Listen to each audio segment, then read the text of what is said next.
when they borrowed money for seed for the next season, black people didn't keep the books. So you imagine you and your family worked y'all ass off the whole fall. Y'all done planted squash, corn, green beans, and you know you made a good harvest this year. You come to old master to get your portion. He say, well, you know, I gave you seed and tools and gave you a new mule, and your wife got 15 yards of whatever to make the clothes and and they sell your ass for $7, maybe $5.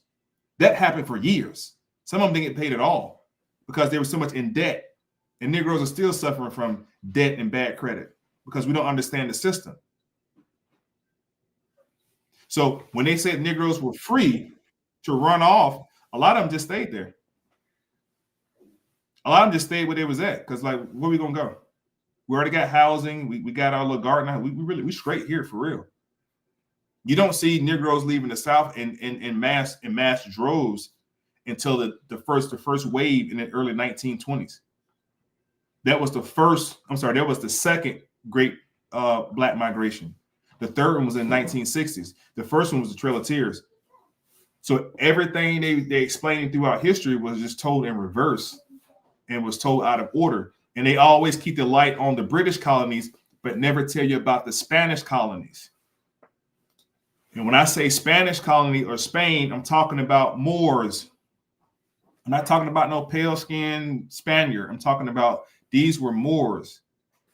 Columbus' second trip, when he came over to the Americas, he came by way of the Nina, the Pinta, and the Santa Maria. Have y'all ever looked up who owned those ships? Black Moors owned the ships, not just drove them over here. They owned them. It's called the Nino brothers. Those are Moors. When Cortez and what's De Soto was trying to navigate through the Americas, who led them through America? Another Moor. Escobar, his name was. And he spoke Portuguese. He was able to speak to the Native Americans here because they spoke Hebrew. Mind blowing.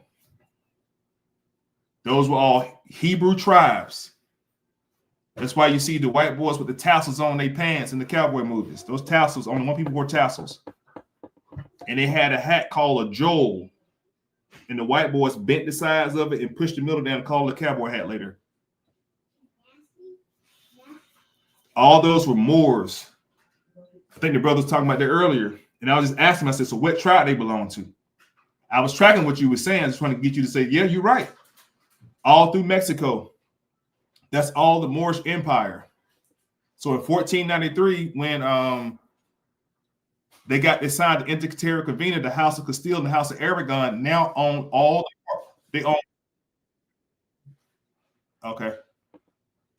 all that land east of the Canary Islands. Spain owned everything: North America, South America, Central America, Puerto Rico with rich port, and I got you, bro. And all those quote unquote Indian tribes, the Arawak, the Taino, the Caribs, several more came under the crown of Spain, and that's why they came over here in droves. But the first boats they sent over the religion first. They sent over the preachers and the ministers to minister to the people. But the Interterritorial Convention, that papal bull said, if they don't convert, you can kill them because they're infidels. They won't convert to Christianity, and you can kill them. And that's why you see they slaughtered the Indians and so on and so forth, the Indian War, blah, blah, because they had a mandate from the church to do that. That's the part that they don't really talk about. Okay.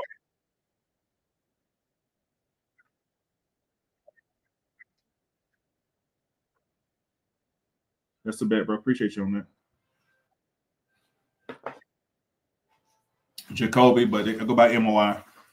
And see, this is what I was telling you before. When I was in the Moorish Science Temple, they had gave me the title, the Minister of Information, because I was coming in there with my eyes wide open, pushing them old Moors to the back. I wouldn't hear none of that.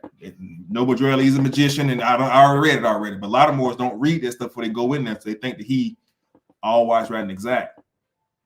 Not to take nothing from the brother, but don't sell me no BS, because I already read about him already. before I went into the temple. So I was a little bit more smarter. Plus, I was already 32nd degree Mason when I went in there.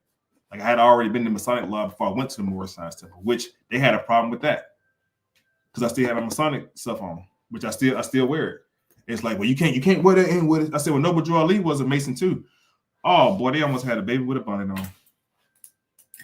They almost kicked my ass out of there. I said it out loud. I said he was a Mason. Noble Drew Ali had a Masonic burial at the Pythian's Castle. And they got the article, a black and white newspaper article, buried at the Pythian's Castle, which is a Masonic lodge. I said, why did he have a Masonic burial then? He's not a Mason. Oh, Noble Drew Ali ain't buried, man. Bro, come on, man. Cut it out, bro. Cut it out, man. That's why when you started talking, bro, I was like, yeah. I was agreeing with you because it is. But anyway, I'll give the floor.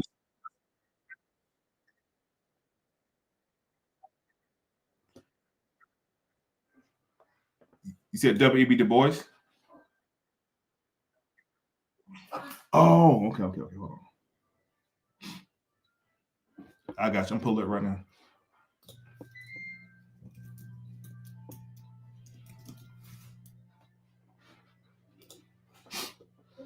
Ooh, yes, sir. This is the mysticism right here. This Sufism, mysticism, Aleister Crowley, Madame Blavatsky, all of them had brought this stuff over to New York first. Yep. This is the dude that they got basically the blueprint. He was a self-styled spiritual authority in Cleveland, Ohio. I told you, and then he died in Chicago in 36. And you're gonna start seeing the first Islamic temple up in Cleveland, Ohio. You're gonna start seeing Noble Drew Ali migrate over to Chicago. You're gonna see the Nation of Islam, and between Chicago, you're gonna start seeing Chicago, New York, Chicago, New Jersey. Those three major cities, those three hubs right there became like the trifecta for any type of newfound religion, a spiritual movement, for occultists, all this stuff, magicians, because this was called the Third Great Awakening. Y'all have to write that shit. Look up the Third Great Awakening. The first Great Awakening was with the Puritans, the Quakers, the Brownists then the Second Great Awakening happened. Go ahead.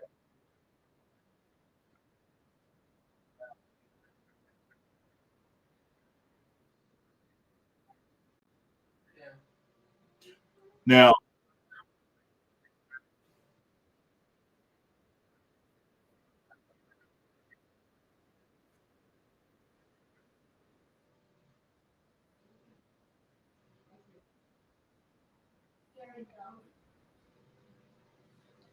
these people it's a good article right here, bro. It says Dolores was born in 1868 in Cleveland, Ohio. He began his career as a magnetic healer and a hypnotist. This is they call them snake doctors. They right around oil and soothsayers and stuff. Yeah. It says he traveled throughout Canada and the American Midwest, where he gained a degree of local recognition. For a time, he was affiliated with the American School of Psychology. In the 1900s, after relocating to Chicago, he published his first book, Hypnotism and Magnetism. This is all the Sufi stuff. Now, he did this in 1900. Madame Blavatsky came to New York in the 1920s, and Madame Blavatsky was teaching the stuff of Levi Downing and Serapis Bey out of Egypt and all that kind of stuff. So between Madame Blavatsky and this guy right here, you start to see, to the sister point, the uniforms and these costumes or customs of these Negroes wearing turbans and these regalia and these ropes and adorned with these ornaments and shit that don't really mean that in America because it's not an American thing. And they're remixing. They're remixing a lot of it. So that's why in the M.O.I Science Temple and the 5%ers, you would hear them say Islam, but they mean I, self, law, and master. Or they'll say Allah. They're talking about arm, leg, arm, head. They're not doing what the Arabs are doing over in the desert. They're not doing that type of Islam. They're remixing it into something else of the movement. That's why the Nation of Islam was something totally different together. They were something totally different all.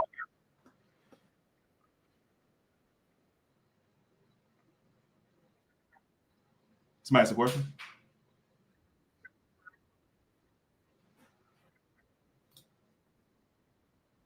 Yeah, I can't really hear you.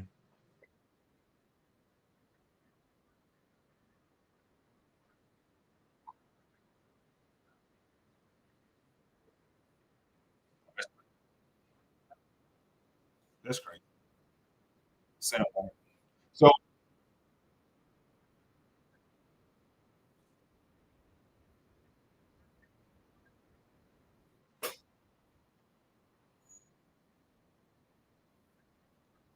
yeah, like 13 S. He was a student of Elijah Muhammad too.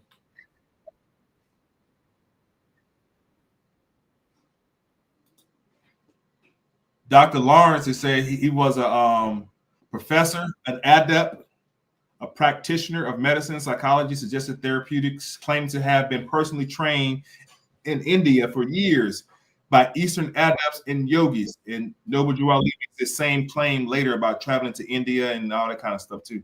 Um, Nevertheless, he insisted that the Lawrence Institute taught the oldest and the only true knowledge of hypnotism, occultism, and practice Hindu adepts, and that he was the final authority on hypnotism, magnetism, and occulted arts. He cast himself as the only legitimate conduit of ancient knowledge in Chicago and dismissed all other experts as charlatans and pretenders.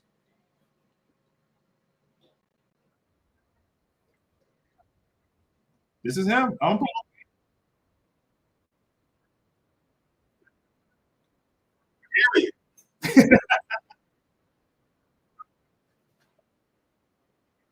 L.W. DeLawrence. I think it's on the screen right here. L.W. DeLawrence. It's a French spelling, so D.E. space Lawrence. No, I mean, hey, bro, just put me on somebody. I make sure I save this too. I ain't never heard of him, but it sounds about right.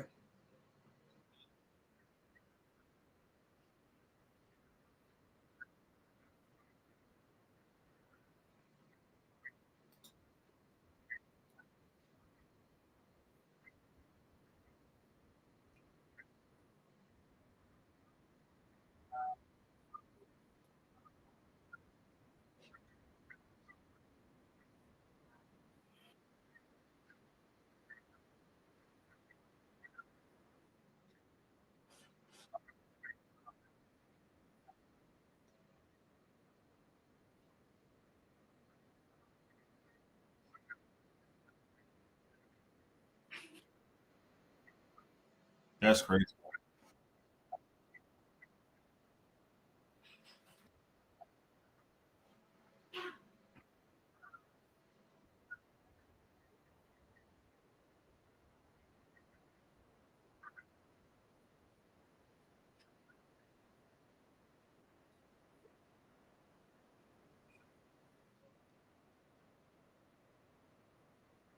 Well, he like, yep, absolutely. You know what you're talking about. You feel me? Like, so this like a whole sidebar conversation that Moors should be listening to if they don't know about this information. You feel me? At the end of the day, in my personal opinion, you feel me? Not to detour you away from what you're doing, but another motherfucker from another walk of life and the situations we be having like back here shouldn't be able to walk up on you and have an aha moment. You feel me? You should know about all this already, and you should know how to dispel it when you're confronted with it at the end Right. of the day. Respect. All right. Fair enough. Two Fair things enough. at the same time. You know what I'm saying? Turn your pot off, dude. I mean, that's how I see it So, personally. You feel me? so Other people might not see it the same way, but that's how I see okay. it. So let me ask this question: do you think that someone needs to be more learned in a subject before they even speak on it? Because they just No, need to because know. when you in like bro could attest for this, they not teaching you this in the school, although you should know it. They not Mhm. teaching you this. This is something you learn on the sidebar, right? So Yeah. you should, whatever angle you speaking from about what you speaking about, you should know about that shit. Yeah. You, Absolutely. you should have some information to back it up. Correct. Right, absolutely. I agree. More than I agree. some. More Right. than some. Yeah, and it helps if you have a degree, but at least you have some knowledge of what you're talking about. So Yeah, I'm not too big on all the degree is saying is that you had enough patience to sit in some white dude class and get this paper and you understood what it was. He was laying down to whatever the stint, right? At the right, end of the day, I don't think because a person don't have a degree, you can't listen to what they saying. There was a conversation going on about that earlier. That shit was weird to me, right? right, But I understand the shit people choose to stand on in certain situations at the end of the day.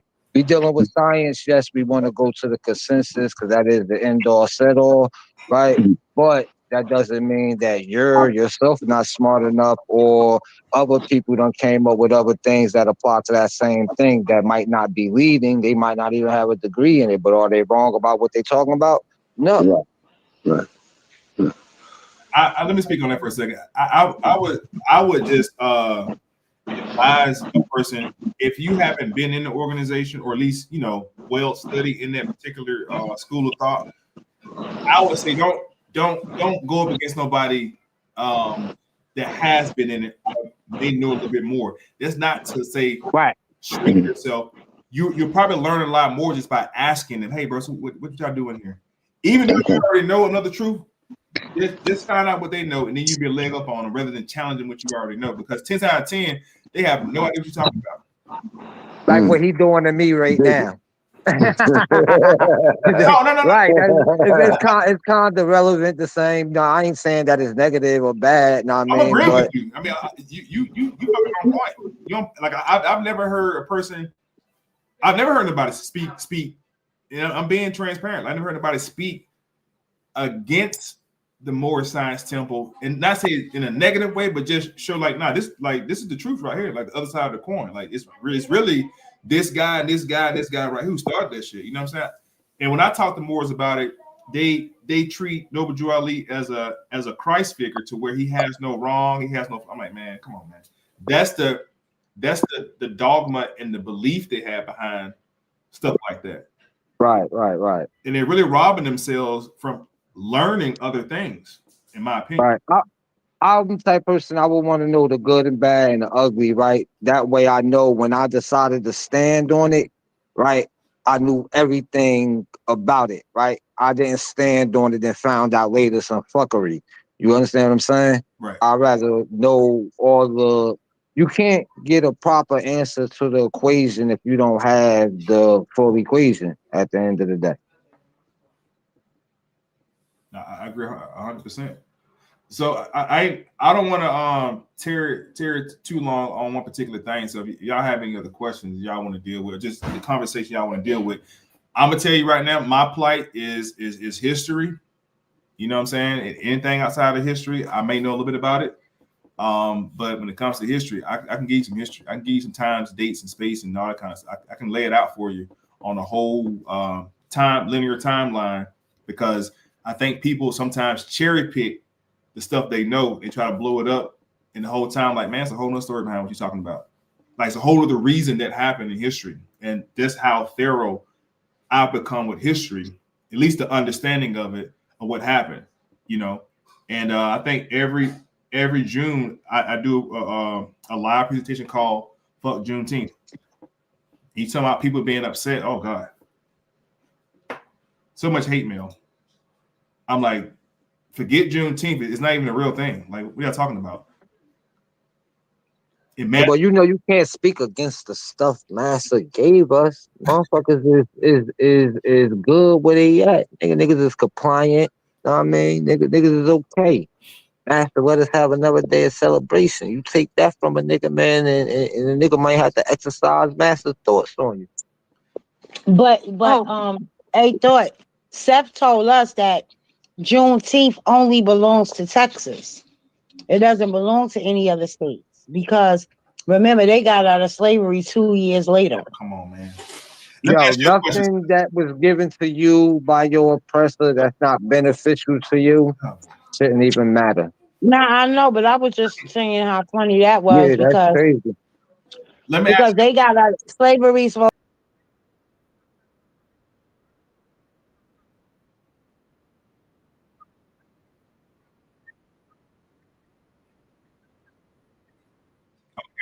So let me bring a point of order real quick, right? Now, when we say that, the story, because that's the story. That's the story everybody goes with Juneteenth, whatever the case is. And I asked him, I said, who brought the letter to Galveston, Texas?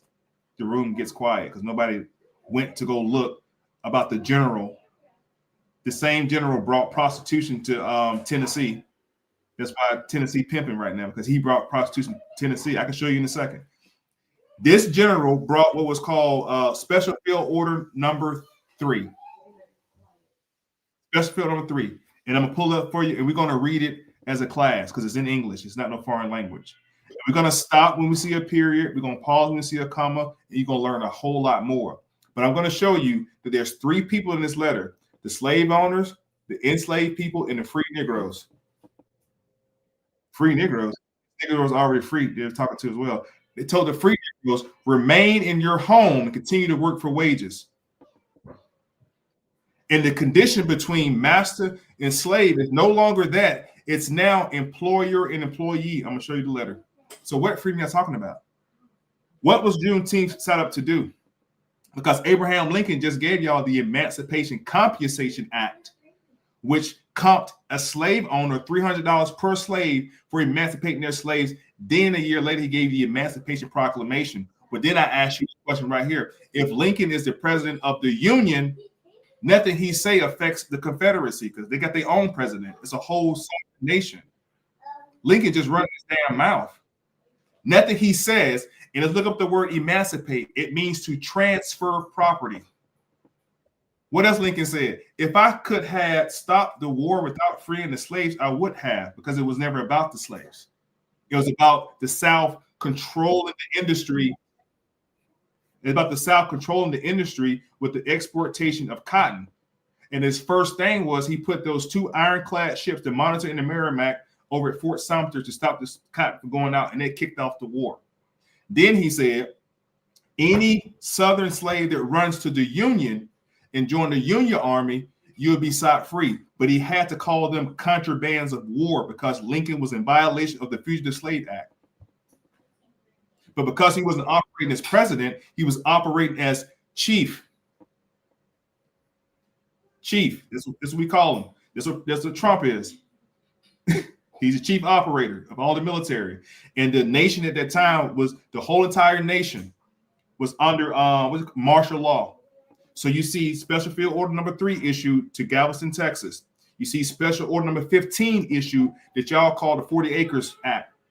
Those are special field orders under military occupation. And that's the history. So I'm gonna pull up the letter real quick, Special Field Order Number 3. We're gonna read that together so you can see. That's why I said fuck Juneteenth. And what happens is the free Negroes who were already free.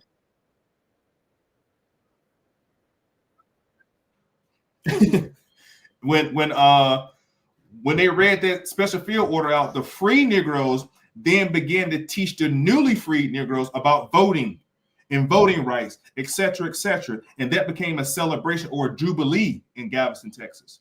That's how this shit started. So let's pull up the letter real quick. This is General Order Number 3. You have to ask yourself, why is it a General Order Number 3? Because it's military occupation right now. The nation's at war. That's why it's called that. It says, the people are informed that in accordance to the proclamation of the Executive of the United States, all slaves are free, period. Now, we can stop right here and buy T-shirts, cook out on the grill, and eat watermelon and celebrate, or we can keep reading the letter. The letter says, this involves an absolute equality of personal rights and rights of property. They're talking to the slave master. Hey, even though we're letting them free, you still have rights to your personal property and rights of property. But it goes on and says, between the former master and former slave, the connection heretofore existing between them becomes employer and hired labor. So all y'all got to go to work on Monday. That's what this is for y'all. You don't call him master, you call him boss or my CEO, right? Okay. It says the freed are advised to remain in their present homes and work for wages. Wait a minute. I thought everybody was, no, it was free niggas already there too. The freed are advised to remain in their present homes and work for wages. They are informed they will not be allowed to collect at military posts because they used to vote there at the American Legion post. And they will not be supported in their idleness either there or elsewhere. That last line becomes important because they invoke what's called vagrancy laws. And vagrancy laws in the South, if you were a Negro and you were caught with no money in your pocket or no paperwork, they can put you in jail or put you back into slavery. That's why growing up in the South, grandma always made sure you had some money in your pocket. $1 something. Come on. Now, what ends up happening is a lot of these Negroes, some of them do run away. Or not run away, but they all right, I'm gone then. I ain't got to work. I'm about to leave. And then you start seeing Dred Scott. I thought that we were Dred. No African, the court case say, will ever enjoy the privileges of being an American citizen. You're African. Get your ass out of here, Dred Scott. He's an African. You're not. Go ahead.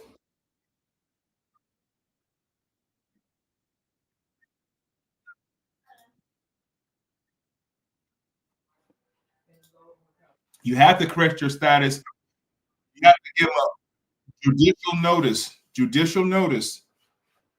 Judicial meaning jurisdictional notice. I'm no longer X, Y, and Z, and so on and so forth. Same thing Malcolm X was trying to say with the last name thing, but he didn't make the full connection. Like they ain't your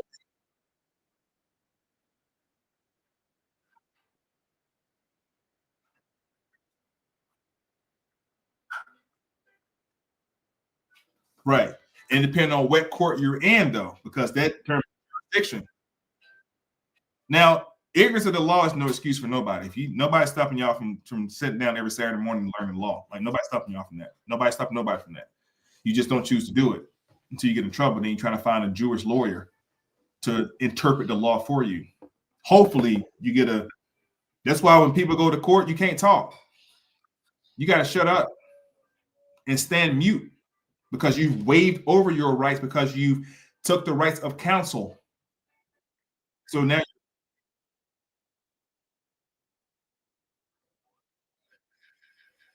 so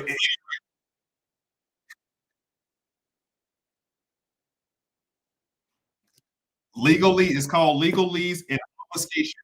Obfuscation is another term. They use terms of obfuscation, and also in court, in dealing with law, you can stand mute, and that means something. You don't have to, and that means a lot when you don't respond. So at any rate, I wanted because the Juneteenth thing came up. I just wanted to put that to bed. General George Granger is his name. General George Granger brings prostitution to Tennessee because his Union soldiers wanted women. They were stationed there for a year. Their wives back in Boston and shit. This guy brought prostitution to Tennessee, and to this day, Memphis, Tennessee is known. Shit, they got it like pimping and pimping. They've been pimping in Tennessee. So I thought that was pretty interesting that this same guy then comes to Galveston, Texas, to one plantation. He didn't get on TikTok and announce it. He didn't. This brother came to one plantation. He came to one plantation and read his letter.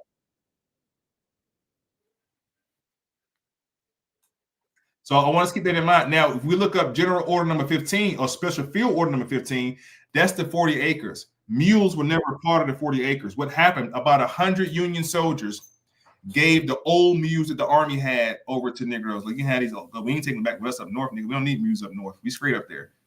So the mules were never part of it because it's something else Black people talk about. Where are 40 acres at? Where are 40 acres at? If you read the history, you know that President Andrew Johnson revoked it and reversed it and gave the land to white squatters. And those white squatters became the landowners. And here's what happened. The Trail of Tears happened in 1860, right? The Trail of Tears happened forcibly removing not Indians. Well, we call them Indians. We know that these are Negroes. Forcibly removing Negroes off the lands of Georgia, Alabama, and Mississippi, pushing them out west. At the time,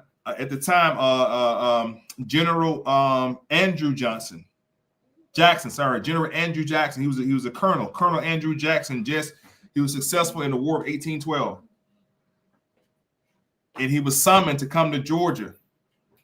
James Oglethorpe sets up Georgia as a penal colony for free runaway whites. Georgia was never set up to be a slave state.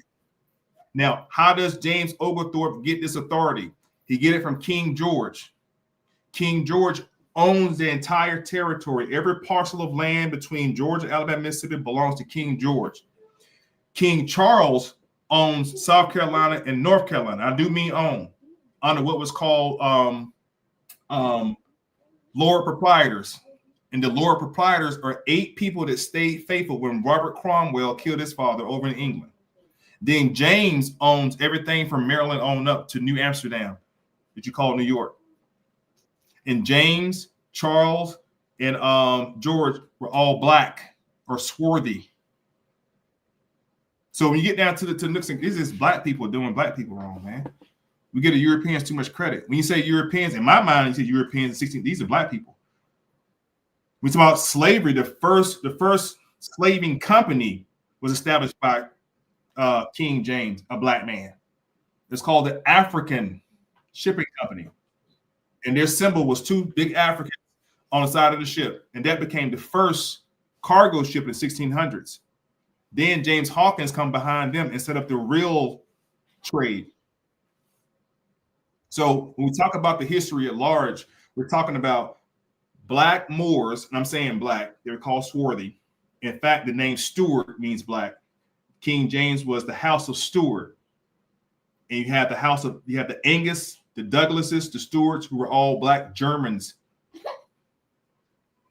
So when people do their DNA test and they say, "Oh, I got my test go back to Europe." Yeah, those black Europeans and those black Irish people who are in Ireland. They don't hide the history. Only in America they hide that kind of history. You start digging outside of America, they show you. Just like Vladimir Putin showed you the black Jesus. Like, look, this is real Jesus right here. They'll show you the real history overseas. They don't. The whole black and white thing don't exist over there like it do over here. Because that kind of history never happened. Segregation and Jim Crow, it never happened over there the way it happened over here. So it's only in North America that we think that we black colored Negroes. You go overseas, they're gonna ask you like, where you from? Oh, you're an American. They don't say you black or African. They'll say you're an American because that's how they do history over there. So my history, I started over there with history, reading over there. Then I came to North America and saw that the North American history is all jacked up. But that's what we argue and debate over, some jacked up history, until we learn the truth that these were black people shipping black people over to especially her. So all the RBG niggas, I'd be like, look, talk to me about Queen Nzinga and her role in shipping over 200,000 Africans every year. Capturing the white people didn't go into Africa. They couldn't go into Africa because of malaria. They get bit one time, they died. So they stayed on the coast. They never went into the interim of Africa ever. Queen Nzinga and her army went to go capture smaller tribes and brought them to the shores to come over to South America and establish the colonies in South America. So when I show you her and start showing you Charles, the black king of Europe, who set up the Lord Proprietor of South Carolina, these are black people doing this shit. Yeah, these are so-called Moors setting up land in the colonies. And then the Moors who got kicked out of Spain in 1493, they come to the colonies as Hebrews. They were called Sephardic Moors. Those are the Hebrew Moors. And this when you see that first picture I showed you earlier, the Moorish Zionist temple up in New Jersey in 1920, that's them. The same bloodline that came from Spain, that's them. They're Sephardic Moors. And that's why in the Moorish Zionist temple, they tell you that we are tribally connected to Moab, they say, through Ruth. In the Masonic temple, they tell you about Ruth and Boaz. That's the connection they try to put on it. But if you ask any more, what Native American tribe of America are we a part of? The room goes quiet. What tribe are the Moors a part of from Spain?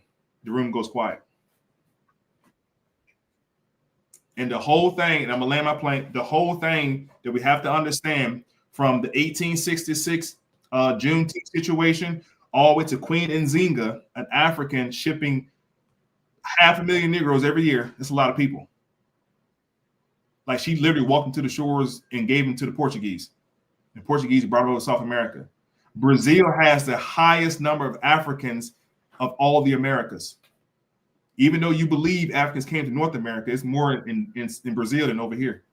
How is that? Because as I said earlier, you can't show me Negroes from Africa coming in large quantities to North America.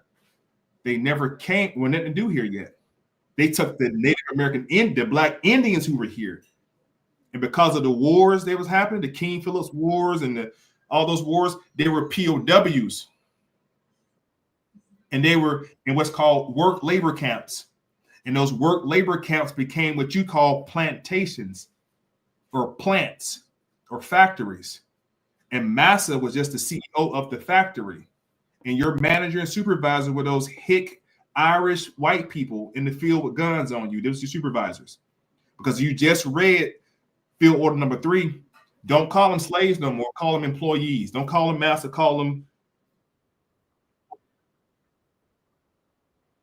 Absolutely. Absolutely.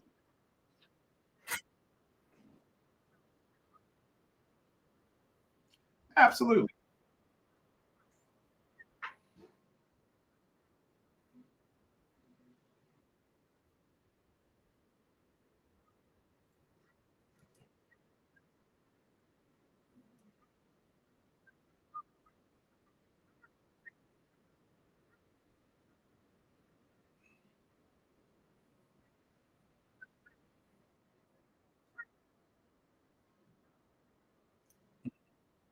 Mm-hmm.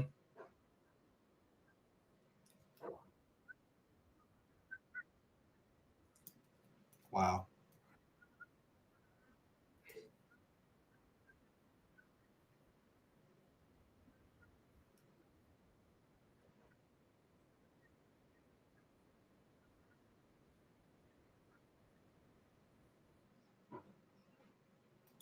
Mm.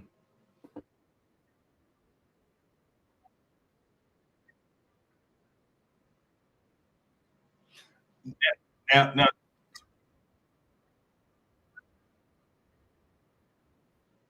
yes.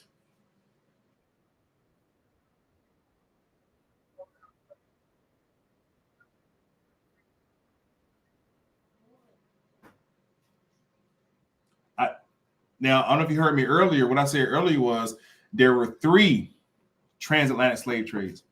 The first one is the one I got on the screen right now. It's estimated that between 2.5 and 5 million indigenous people were enslaved and shipped across the Americas, with some being sent to Europe. Make that make sense. Let's stop for a second. Make that make sense. They ship ship slaves to Europe. Why are they sending them to Europe? They sent them to Africa. I thought we was bringing them out of Africa, and they sent them to Asia. Additionally, approximately 60,000 to 100,000 indigenous people were forcibly relocated. This is the second time on the Trail of Tears. 60 to 100,000. This is 1863. Right before they turn back around a couple years later, say, oh, you know what? Come on back. That's the 40 acres deal. Why don't y'all come on back over here? Because we don't know how to work this shit. We don't know how to plant that. Excuse my language. They don't know how to plant. We can't pick this stuff. Y'all come on back over here. No, it's okay. We're gonna give you the land back. Just come back over here. Because we can't do white people talking. We can't. We don't know what we was thinking about because we can't do none of this stuff. There were no almanacs yet. White people from Europe, they had no idea when to plant, how to grow a potato, how to grow collard green. They don't know nothing about that. Nathaniel, nothing. Now our grandma them do. They know when to plant that stuff and how to, from the south. Those were the Indians. Those were the people that they had out there tilling the soil and planting cotton, picking cotton, X, Y, and Z. You can't bring an African to North America, to Georgia, and say, run to New York. He can like, what is New York? I don't know how to get there. Plant that cotton. Cotton don't grow in Africa. I don't know how to grow cotton. What are you talking about? It don't make sense. Just when you logic to it, it don't make sense logically. And to your point, The internal slave trade did happen that way, but they were shipping Negroes up north down to Mississippi on river boats. That's why you can't find no slave ship.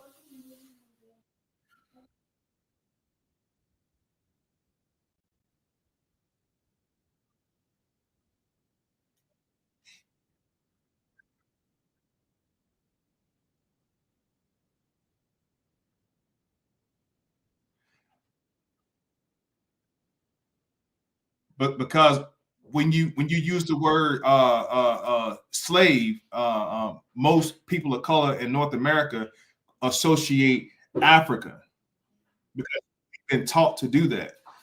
If you had 20 black people in a room, maybe 3 or 4 have ever heard of domestic slave trade in America, but they don't know the ins and out of it.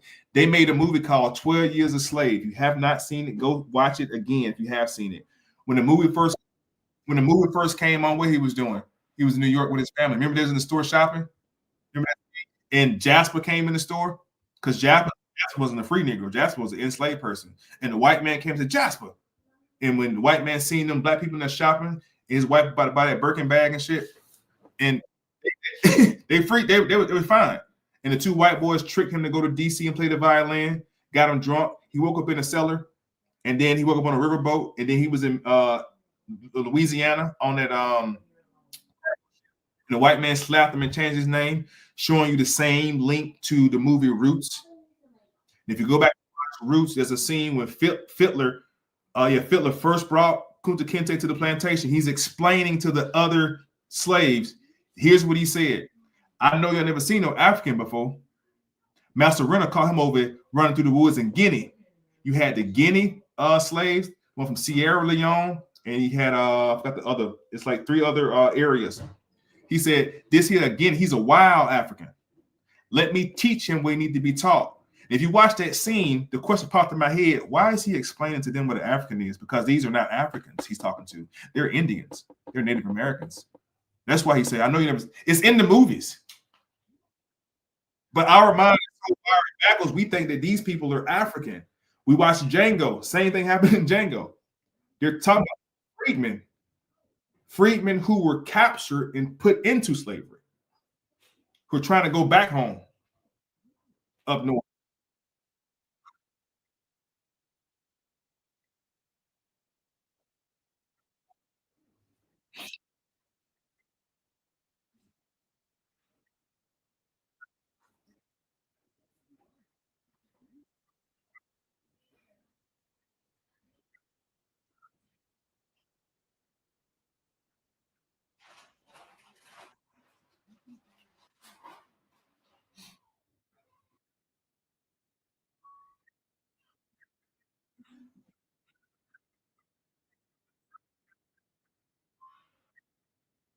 From Fiddler? Fiddler said, I know you never seen no African before. This here's a wild man from Guinea. Master Reynolds caught him running through the woods of Guinea.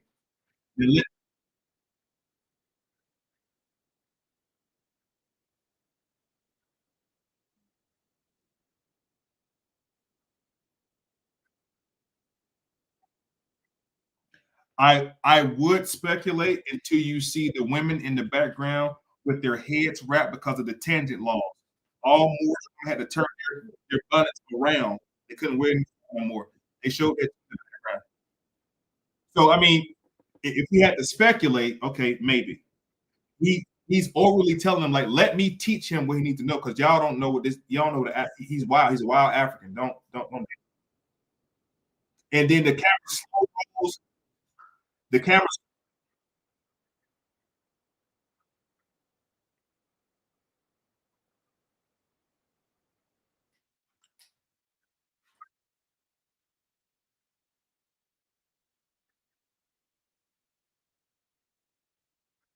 Oh, I'm from America. Wrong bloodline from America. He said, "Thank you, sis. Thank you." Yeah. So to your point, bro, we could speculate and say that, but then there's another scene when kids talking to he said, "That's Mandinka face." She said, "Mandinka? I ain't no Mandinka. That's African." He said, "Well, I'm a proud Mandinka." He said, "Well, I'm an American." And she said, "My mama from America, my mama from America, and my mama mom." She went back 3 generations, showing that. Roots. It's in the movie.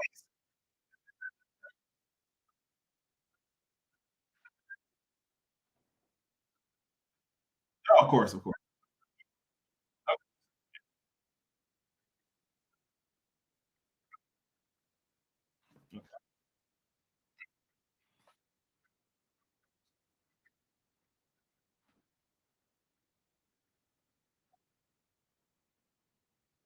Already. Yeah. Prior to 1200, prior to go back to the close. Yeah. It go back.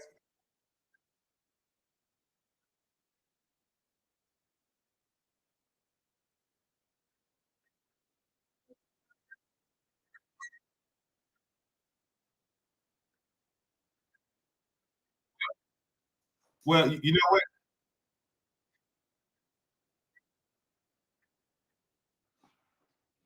And people lived off the land. And they lived off the land. So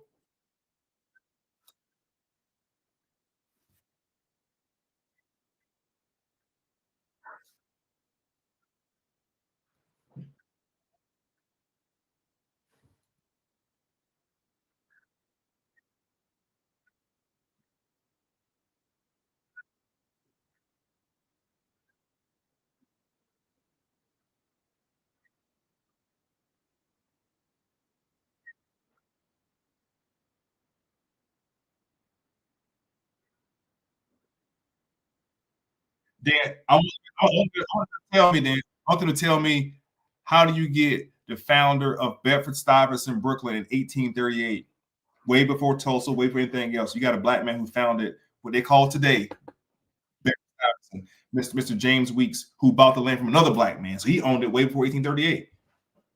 I just showed you that Anthony Johnson, black people have been owning land in America since the 1600s. That's not even including the indigenous blacks who are already here. So the shit got to make sense. Like we have to challenge the information and make it make sense. How you?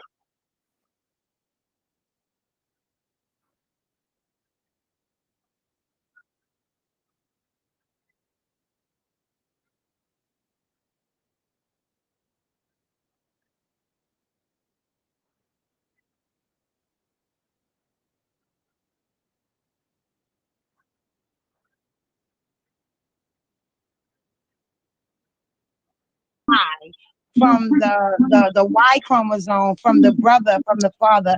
And that just goes to the point of when they were bringing these so-called quote unquote slaves in, they were it was male dominated. So they had, when they started mating these so-called men, they were mating them with the women already here. They could not find one African gene in this lady. Yeah, that's facts. That's facts. So I mean, they thought these people was losing their mind on this show. We've Yeah, never seen anything like this before. I'll tell you this much, off topic, but not really. Right? For black people, if niggas really want to do the necessary shit that niggas be talking about with reparations and shit like that, first we gotta form a league, right? Or a grouping, a union of us, and we have to fall suit under a particular name, right? I'm pretty sure we could get a country in the UN to back us straight down with all the shit that's going on, type shit. You feel me? You go Burkina Faso and see the niggas that they hang out with, motherfucker. At the end of the day, as long as you got somebody on the UN, you petition for a spectator seat. So your So shit could get in the building, you could be heard, you could be seen, but that's the outside. It ain't the people that's recognized. But you could get one of them recognized states to recognize you right now. That'd be a good power move for us as a people type shit. Feel me? right. So the people, as a people, we as black need a leader, right? We need somebody to represent us in this UN and all this other stuff, right? Yeah, but that's the thing. We waiting for a leader instead of electing somebody that's among us already type shit. You feel me? Got you. Gotcha. I follow. We waiting for shit. That's half the problem. Then we complacent. You feel me? I'm gonna keep saying this. My mother told me growing up, nigga, our best attribute is our worst attribute. You feel me? Our ability to adapt. Once we adapt to a situation, we become complacent with it. You feel me? Niggas Damn, don't really want no change. You feel me? Niggas that's deep scared in the of month. what change might bring. You feel I me? think that I don't think My it's that my Duke hit you with that, dog.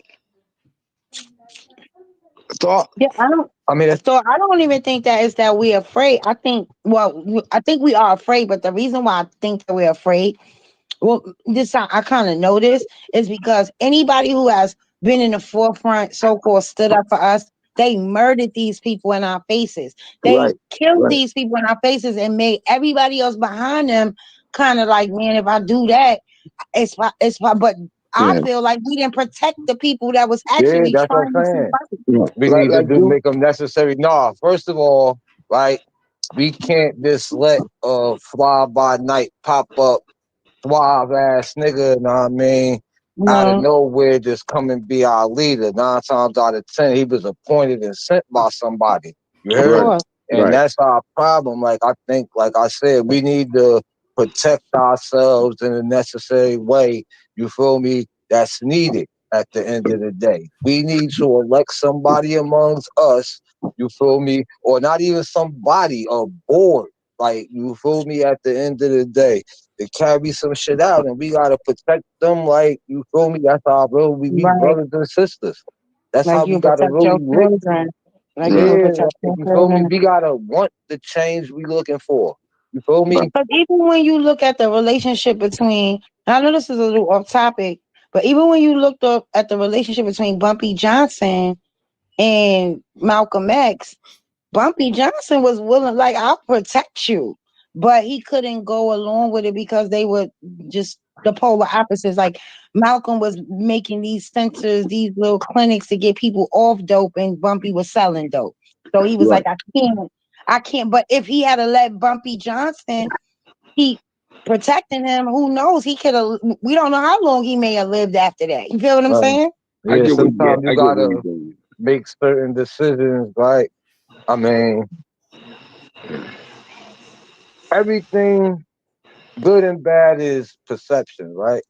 At the Right. end of the day. Now, I mean, who is it to say that he didn't say, all right, come on, Bumpy, you could do that. And in the process of that, changing him to stop selling the dope and shit. You feel me? Right. Move Right. him along the lines of some other shit. You feel Right. me? So I'm not going to deny a nigga based upon what he doing today. If what he is capable of doing could be a catalyst for what we already trying to do as a whole. You feel me? But Right. I'm gonna let him know from the rip, like, bro, hey, I'm trying to change you, my nigga. Like, you could take Yeah. that same method of hustling and apply it to something else. You feel me? At the end of the day, Definitely. you got the Definitely. experience. You know what I mean? Right. Like, I'd have been in that nigga ear every day type shit. You feel me? So No I problem. would have bought him on type Because shit. You feel me? obviously he was a hell of a businessman. You know what I mean? Right, right. He You was feel a me? hell of At a the end of the businessman. day. He was business minded.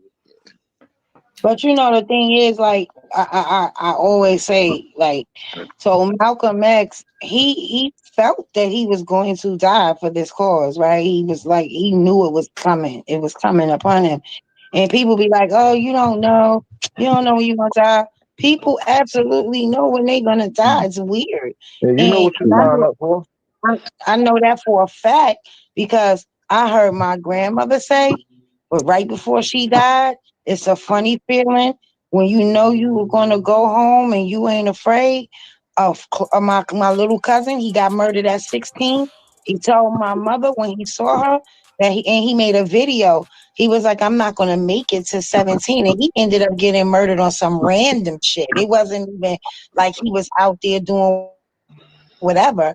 A close friend of mine, I got the article to this day. He was walking past us one day, and he was like, "If nobody love y'all, I love y'all." We was 17 years old, and we was like, we love you too. And he was like, "Nah, y'all don't understand. I'm gonna die soon."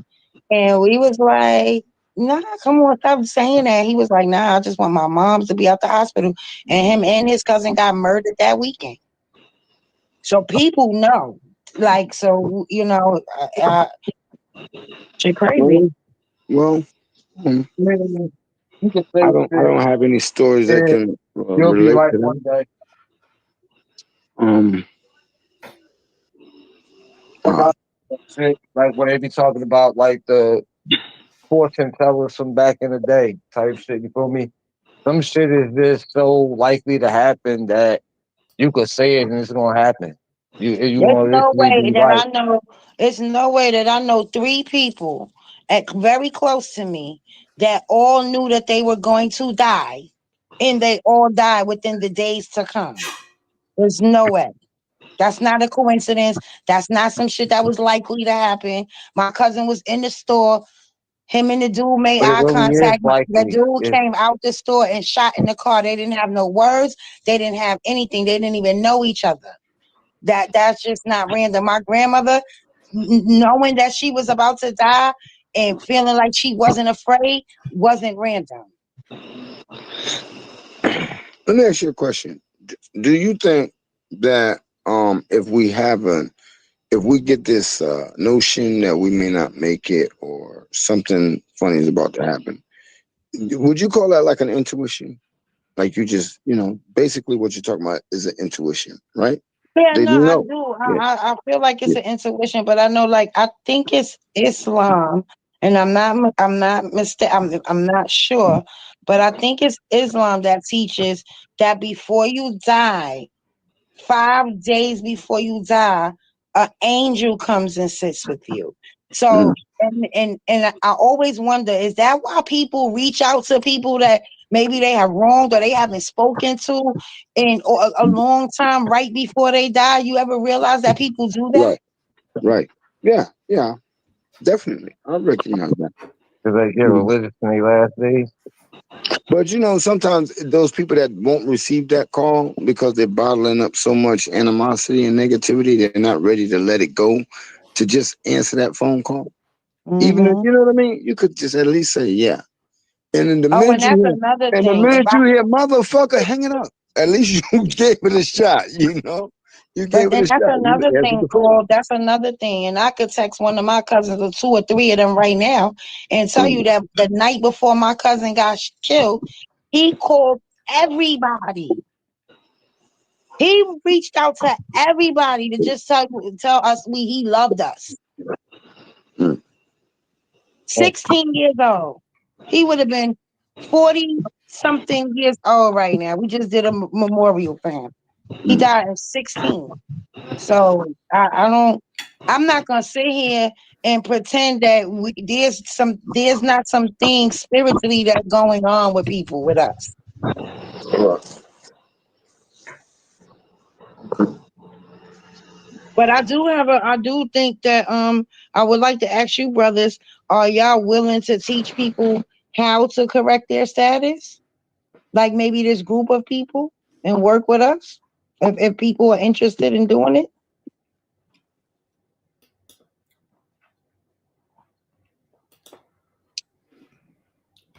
You go ahead, bro. You can speak on it. It's a lengthy process from what I understand. Like I think I started it, but then it's like, man, fuck all this.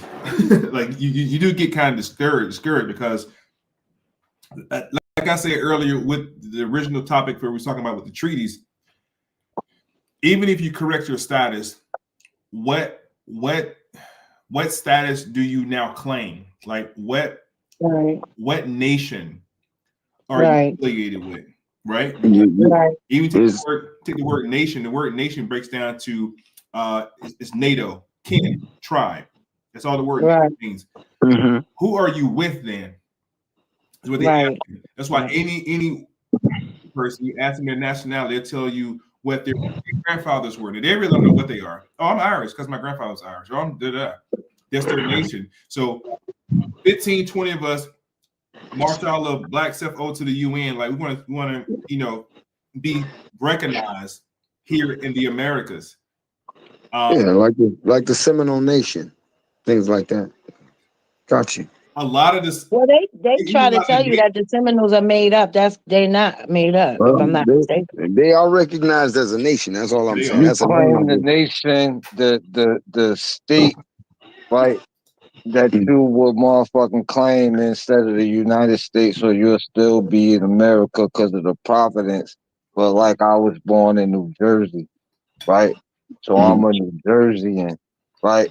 And New Jersey is a state amongst the American populace at the end of the day.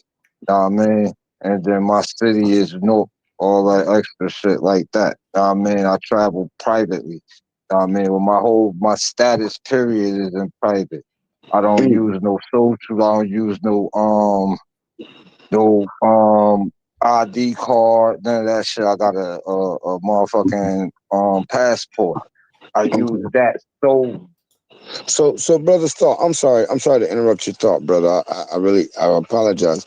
But that reminds me of a conversation on a post I saw earlier about corrective status, and this this woman was saying that she does not have to reveal uh, uh, her address to the kid's father for child support. Is that something that does it work like that, or is it typically some other shit that's involved? Like, you got corrective status and If you they have got, your if they went through court and they doing the procedures, then she submitted herself to the state and the procedures of it, right? uh So if they have visitation rights, that's not a meetup, then yeah, they do need to know the address. But if they got a meeting place, right, and then she has primary custody and shit, then you don't need the address, and she don't have to divulge it. right. Yeah, and you know what? That's a good point. I didn't think of that. That's a good But point. what he need to do Yeah, is motherfucking good point. spend a couple dollars and just put a motherfucking tag on his kid. But she probably swipe his ass anyway once they get a certain distance. Yeah. And especially if they had any type of domestic violence, whatever Well, involving she, that kid, they won't give the sometimes they address. just be Right, and I goofy. respect. It Right, ain't and gotta that's be what that was domestic my violence thought. all the time. No, Sometimes I motherfuckers know. just I be didn't say goofy. that. I said if they have the Like domestic maybe violence. maybe some stalking type shit too. You know what I mean? That's grounds enough. Now you don't need to know where she live at, nigga. You be parked at the 7-Eleven watching her apartment and shit. But Right. some motherfuckers just Meet be me at the malice. goddamn Some precinct, people Some motherfucker. people just Yeah, be malice. You ain't want to be there, motherfucker. All right, you gone. Ain't no need for you to know nothing else. What you right. need to know about me? You feel me? You gone. You chose to go in and do whatever the fuck it was you was doing. Feel me? Yeah. Or sometimes it just They were be a making the baby. volatile situation. When they were making the Mm. baby, that wasn't a problem. Know where she lived at. That's true, but we know, Grow the hell up, man. You need to grow the fuck I up. mean, sometimes this shit get real with people, and you gotta just protect yourself. You never, it's not like she trying to keep the kid from her. She just saying, I don't want you to know where I live, But motherfucker. yeah, I'm a duck out the back gracefully if this where the conversation gonna go. Oh my bad, bro. I was just No, I'm Well, just with the saying. 'Cause conversation not going there, we was just having dialogue, and like nobody's arguing, nobody's doing nothing in it. no. I just like you feel So me. Yeah, a lot of Well, one thing, conversations okay, I going got a on about shit question for like that. you. I got a question for you, Jacoby. I know that they put a gag, like a gag order law on elders at some point in history, so that they would not say that they were Indian. That it was because it was safer for them to say they weren't anyway. yeah, they couldn't speak the language either. what? Right. So, do you know what year that is? Because I can't. Yeah, I found it out for you real quick. That was probably after the third what they call it when it third census.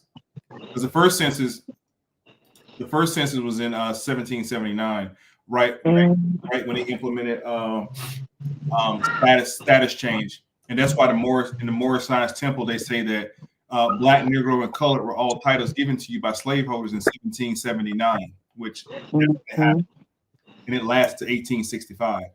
So that status, talking about status, that status were given to people, and unfortunately, with the American Indians at that time, in order for them to receive benefits from the state, they had to unwillingly submit to those terms and conditions by no longer calling themselves that, whatever they tribe affiliation was, but now they will be called, labeled as Negro, Black, and Colored, or whatever, according to the census, and they will be counted as such. And then later comes along in the 20s. A lot happened in the 20s, y'all. Just started 1920, man. Comes along a little bit later and seals the deal in Virginia, not the entire United States. This only happened in Virginia because there were so many so-called Black Indians in Virginia. You had the Pamunkey. Man, it's like 6-7 tribes. There's a lot of them there. So to effectively change their birth certificate, because birth certificates weren't even out yet when they first did the status change. There were no birth certificates. But this is when people start entering into contract with the government for benefits. And you get the Social Security card a little bit later. So to your point, if they wanted to receive those benefits, then they would agree to those terms and conditions of not calling themselves that or not speaking on it. I'm not sure. I'm born and raised in Georgia. And I'm 43. So like I remember growing up, we would hear this Indian in our family.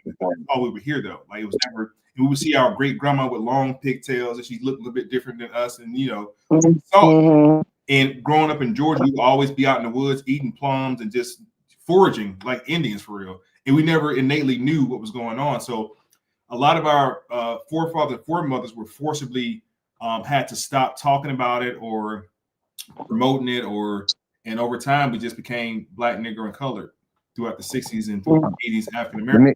So, but you, everybody on the call, you are what your forefathers and foremothers were without doubt or contradiction. It's the same blood.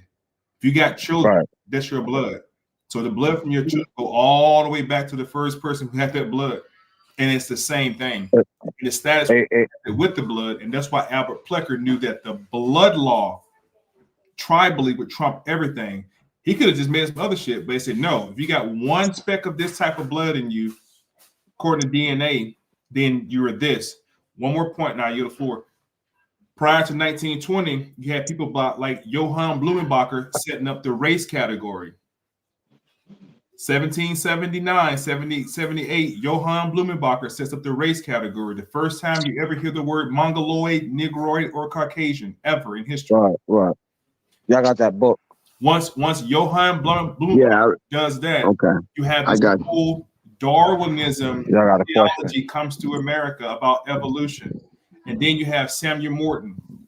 Then you have Carl Linnaeus and other pseudoscientists. But what put the nail in the coffin was people like Franz Boas and what's his name? Melville Herkovich. I'm giving y'all, see, this is what we got to start doing. We got to start giving names. Stop saying white. Start naming these motherfuckers. Name them. Call their name out so we can start studying who they really were. You can put the Facebook. Hey, bro. Go ahead, bro. How do the 100-Year War and the people that eventually became Americans work in the standardized history, you know what I mean, that they give us and that you were speaking upon? You said they became Americans due to no, they became Americans without the A. Americans.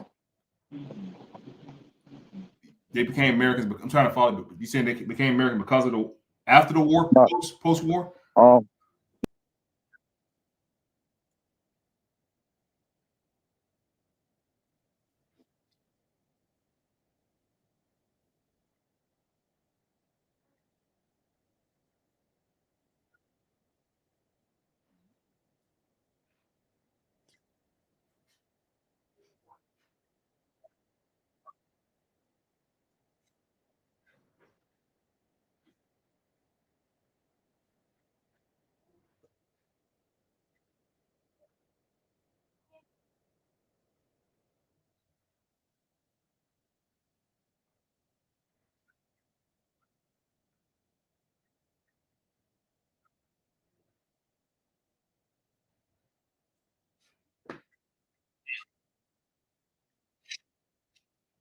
Yeah.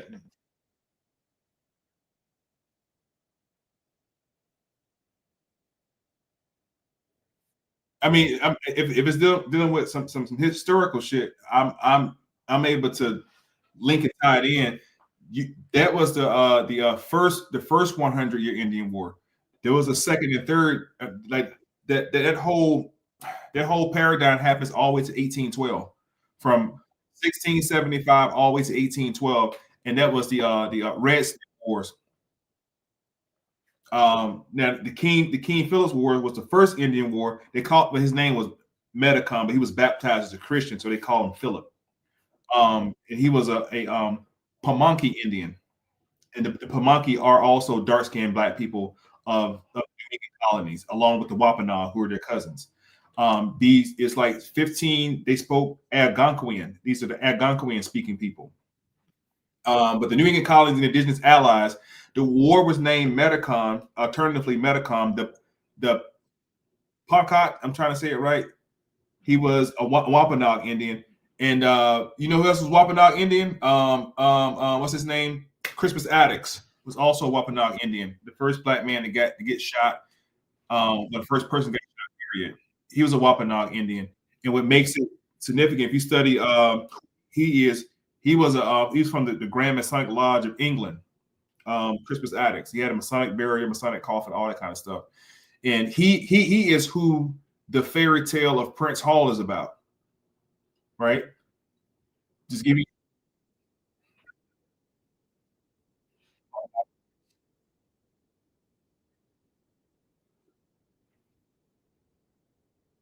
Wabanaki. Oh, Pop, where you been, man? You been here the whole time?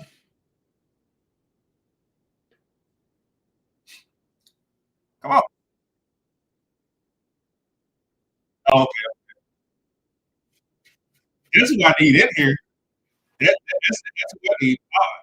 I need Paul here with me speaking his Indian stuff. Bro, he on code with this shit. But yeah, he on code with it.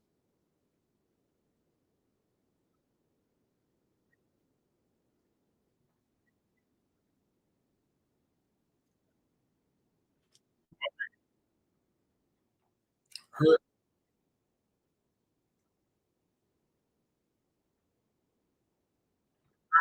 her, listen, her and Coretta Scott. And I can pull it up. I can pull it up. It's gonna say the Indian Civil Act, not the Negro Civil Act.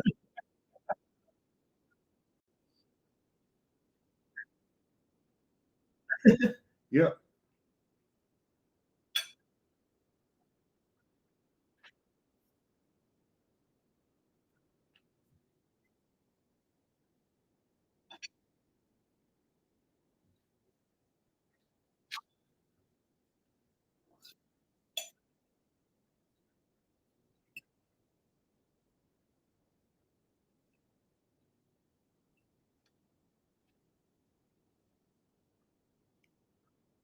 Mm.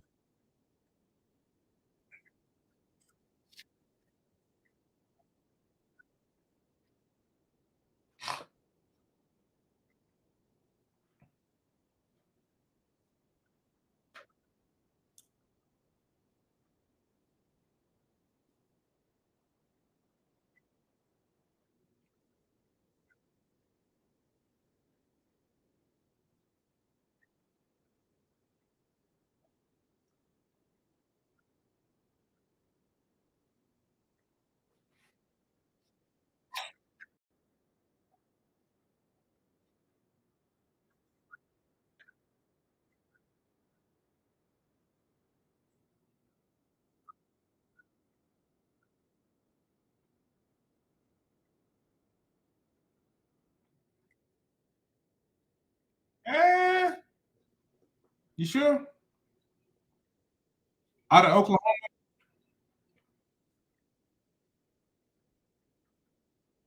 Okay.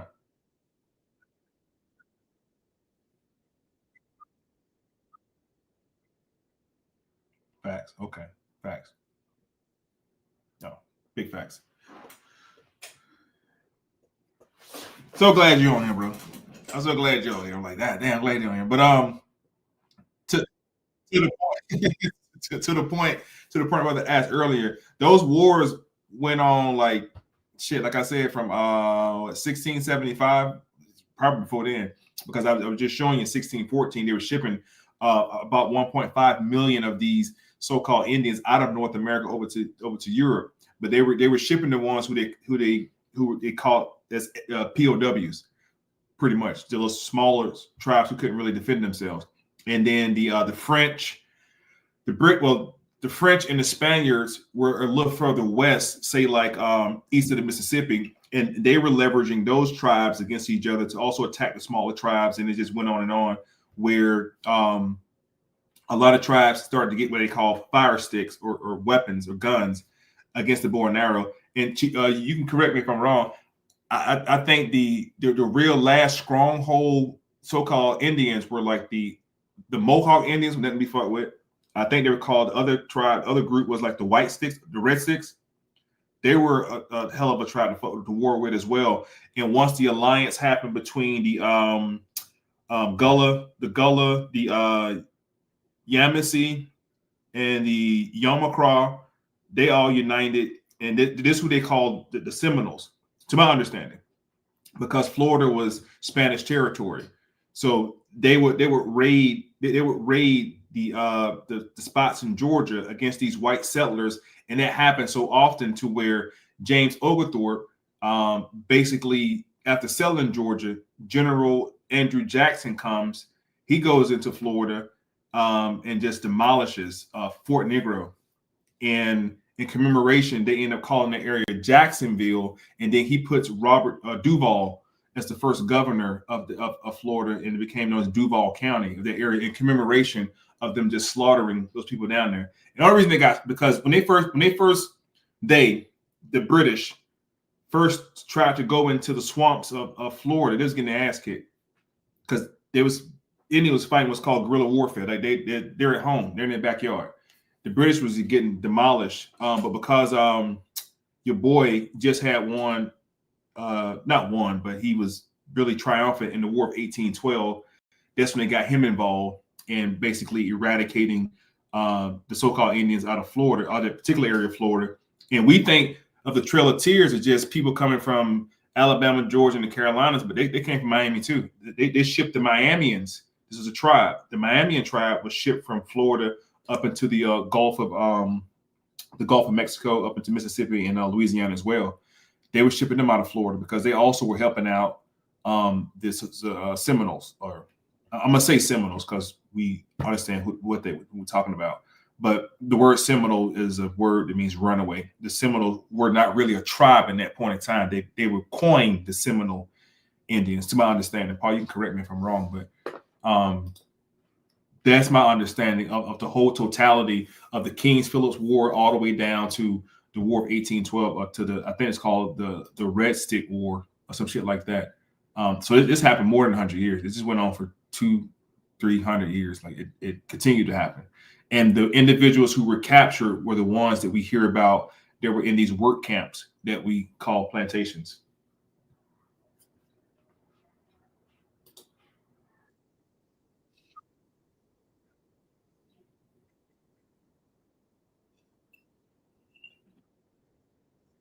Mm-hmm.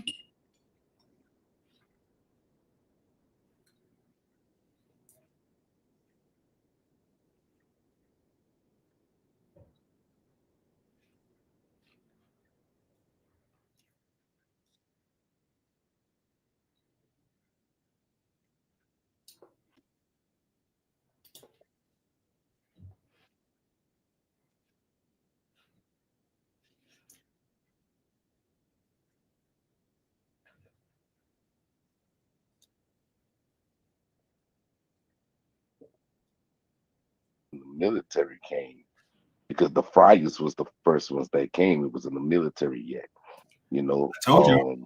I told So you. Yep. so dealing with that, Yep. that was dealing with that first because remember the Spaniards and then was the first ones here, and then the French came after the Spanish because remember the Spanish and the French, they both had the same brothers on the same throne, well on different thrones dealing with the Spain and France, you know, dealing with the House of de Bourbon, which my bloodline run through, you see, and that's how we was able to get Marquis de Maison Rouge land grant dealing with the land grant of Louisiana. dealing with the Debastrat and Marquis de Maison Rouge. So now with all this going on, this fight been going on. So when you get to the 1812 Red Stick War, but you got to remember, you had another war that was going on in Louisiana, which was called the 1811 Slave Revolt. They called it the Slave Revolt, but that was actually the Choctaws, the Chickasaws, um, the you also had the Chickamauga, you also had the Tunica, you had the Biloxi, you had the What year was this? What year you think? Mobile. What year this was? This was in 1811. Okay, okay.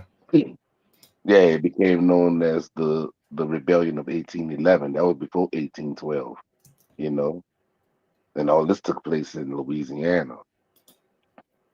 So that's I That think was before 1812. yeah, Huh?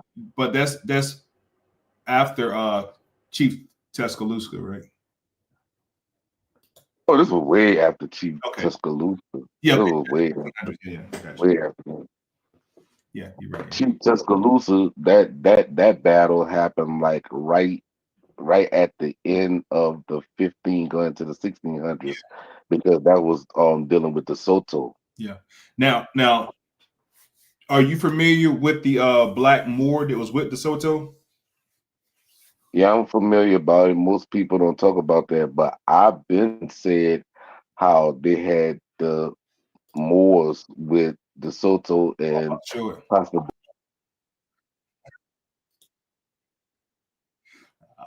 Sure.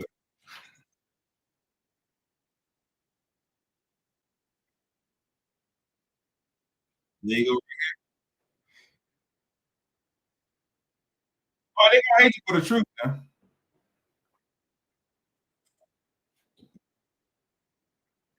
This is him right here. His name.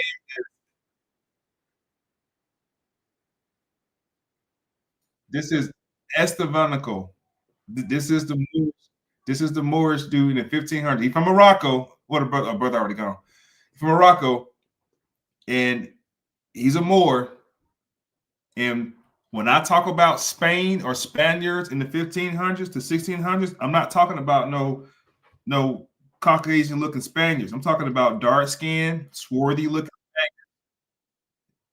And you have to be careful and dodge the hijack when you're reading this stuff, because they'll say Spaniards brought Africans over here. Those are African bringing Africans over here. I told y'all that earlier. I'm using.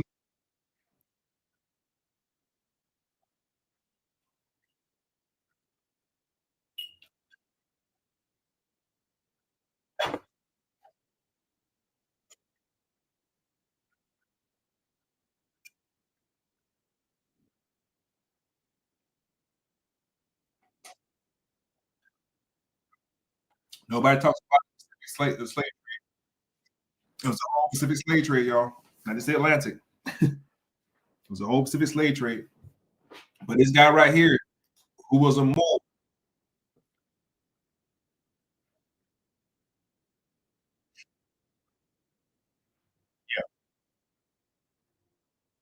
and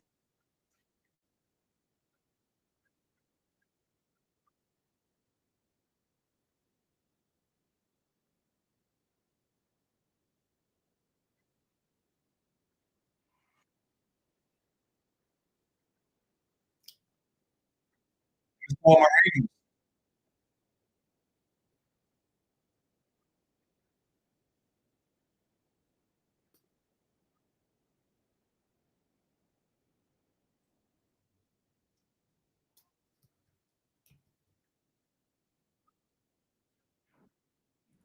when the Russians came, they ran across who? Oh, yeah. See, I was gonna say that earlier. We just got to talking, or whatever the case is. They were called Moros. Moros in the Philippines refer to a various indigenous Muslim majority ethnolinguistic group, primarily in Bangla-Moro region, and have a historical resistance to Spanish and American colonization. So they're called Moros. These Moros, which are dark-skinned Filipinos, were also being transported over here by Spain as well. To the brother's point, they're called Moros. So these are also Moors. That whole at some point, I'm gonna go back to your point, sis, but at some point, it's gonna click for our people that their whole story about slavery was just Moors. And I'm using the word ambiguous because you have Sephardic Moors, you have Morisco who are converts, you have different sects of Moors. You have Moors who was in the colonies in the 1500s, in the American colonies in the 1500s. They were in the colonies in the 1600s. They set up shop in the 1700s from Spain because they was expelled. The ones who didn't leave were expelled. And then when you hear the about Cortez, what's the other guy name? Cortez, the other one, shit. De Soto.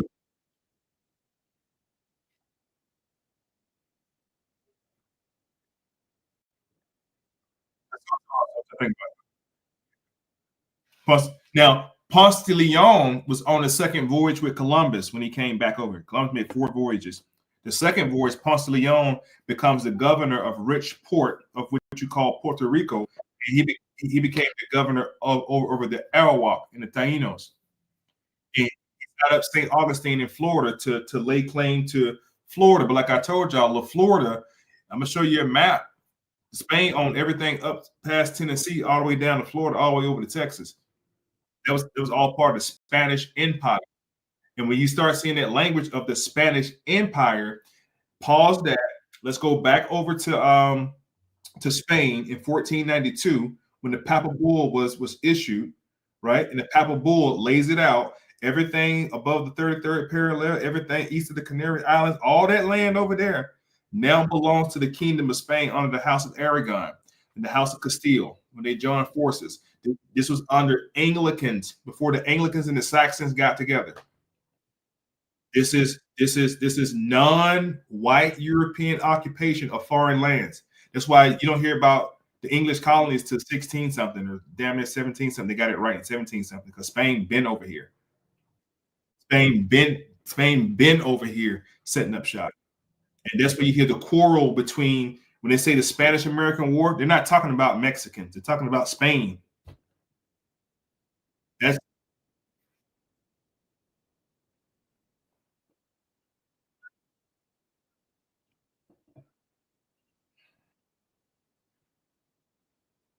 That's in the movie, man.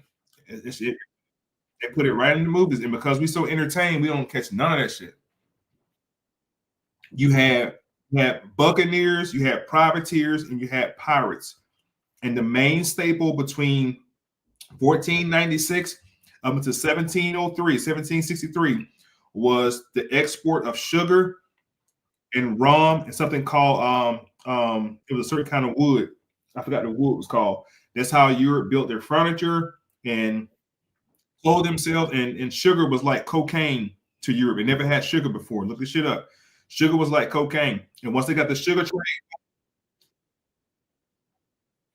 it was another kind of wood though. You're right, it was another kind of wood because mahogany wood. Prince Hall was from Barbados, and Prince Hall stepfather was a furniture maker. He made mahogany wood. I don't know why I know that, but I knew that point. So they were shipping out mahogany wood, sugar cane, and from the sugar cane they would make rum with the sugar cane, right? And the Europeans wanted to get involved with spices. That's why we say white people can't season their food because they never had access to spices. And they want to go along what's called the silk trade route through Asia, and they weren't allowed to do that. So they had to go around Africa, the Horn of Africa, in order to do trade in the Mediterranean. Right. So then from there, you get your boy Marco Polo goes over to Asia, introduced what's called noodles to Asia. Asia would have never had noodles had it been Marco Polo. And this is culinary history. He brings noodles to Asia. In exchange, Asia get him what's called gunpowder because the Asians been popping fireworks for a long time. Now the Europeans have this gunpowder. They weaponized the gunpowder and began to illustrate how to take over the trade route. But Spain is in charge under what's called the Spanish Armada, which was the biggest fleet. It was naval operation. It wasn't capitalism. It was called maritimism or mercantism, the control of the sea. Because Spain had the biggest ships. Who was building these ships for Spain? Asians. Asians had the most constructive idea of how to build a large ass ship. So they were doing trade with Asia. Spain was doing trade with Asia for a long time. They had the biggest fleet, the biggest ships, until Britain defeated them in a naval war because it was like a fucking hurricane, some shit like that. And then Britain took over for the naval fleet. And then you had little small skirmishes on the seas. It was called sea dogs. Just like dog fight with jets, it's called sea dogs. They would have little fights and skirmishes on a lot of wars on the sea. And the privateers got set up on the back end through people like what they call, man, good Lord Almighty. The Philadelphia Company, Virginia Company started to set up little merchant groups to say, listen, if you take this shipment over here and bring this back, here's what we'll give you. And John Hawkins mastered that shit. John Hawkins became the first privateer contractor under these conditions to actually master this shit. And Europe began to then enter into trade with the Americas, or with the islands, not the Americas, with the islands. But behind the curtain, just like on The Wizard of Oz, while we're talking about slavery and slave trade, there were men behind the curtain illustrating, orchestrating this shit. They were called Lombards. If you look up Lombard Street in England right now, there's all the banks on Lombard Street. They were called barons, barristers. These are the Jews who was orchestrating all this stuff. The logistics.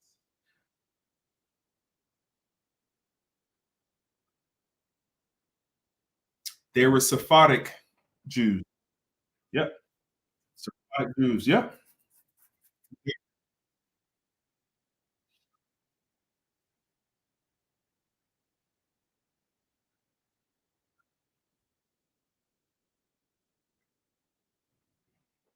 And Paul, that's what I was explaining earlier. I said, if you really break it down and peel back all the layer, man, I'm gonna use the word black. These were black people doing this shit the whole time. The whole time. And when I found that out, bro, it hurt my feelings. Like, damn, you've been saying white people the whole time. That's why white people don't argue.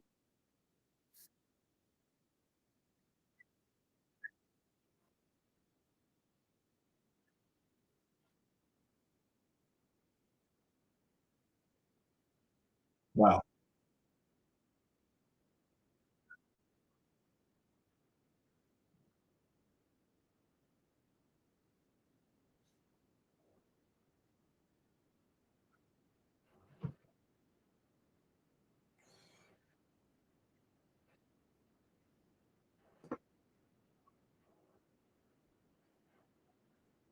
Oh wow.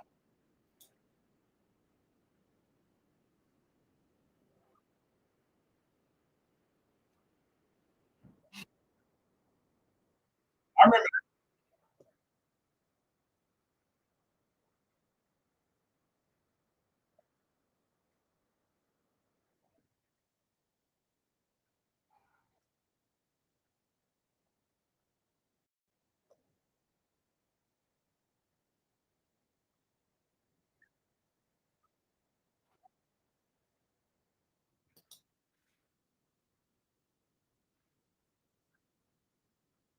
Hold on. Somebody in the chat.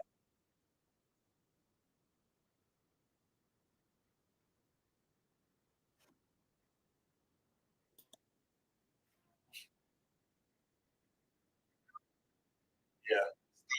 Yeah. Story.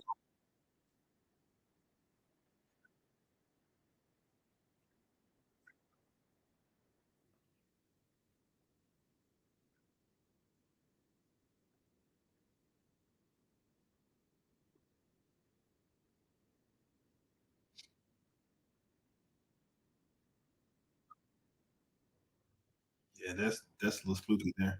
That they even happened that way. And I'm sorry you lost all that. I know some real good information. You probably could put all that stuff right back out on YouTube and went crazy with it.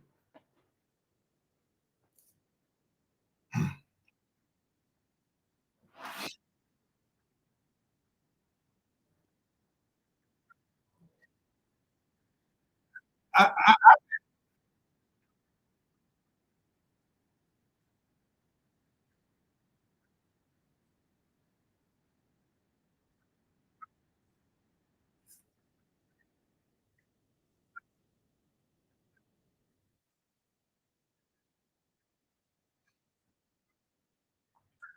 But here's the thing, though, sis. You have, not to my knowledge, you have never seen white people at large propagating this story. It's only us that keep, and they just listen like, okay, well, if y'all say we did it, we did it. They was right beside us. Them Irish red legs in the Caribbean was right beside them niggas picking shit, and the niggas in the colonies were right beside niggas. Bacon's Rebellion is when white slaves and black slaves say, we tired of this shit. All right, let's get together. Bacon's Rebellion was the first united slave revolt when white slaves and black slaves were together. They don't talk about that. They make us think that white people were just so smart and just so brilliant that they orchestrated logistics and they had ports. Man, the people didn't do shit, man.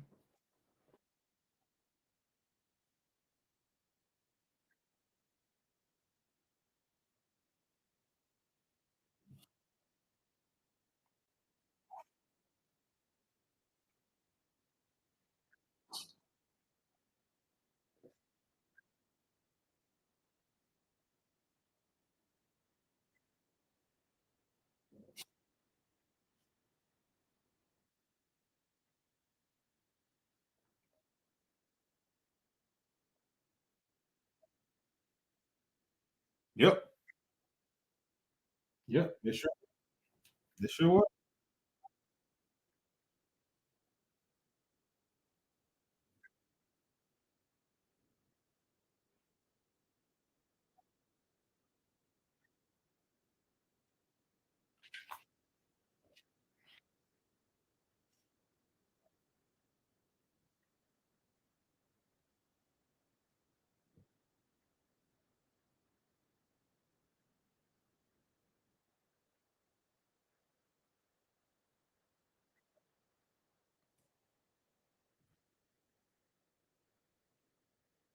Octree and the quadroons.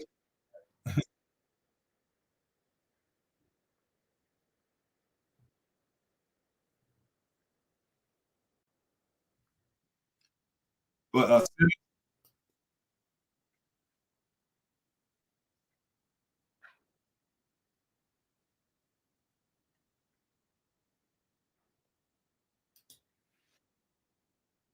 powwow. Dance, Powwow. That was the stump. That was the stump dance. mm-hmm. Rain dance, right? People in them didn't even much catch that shit. They would show you that those people in Mississippi were Indians.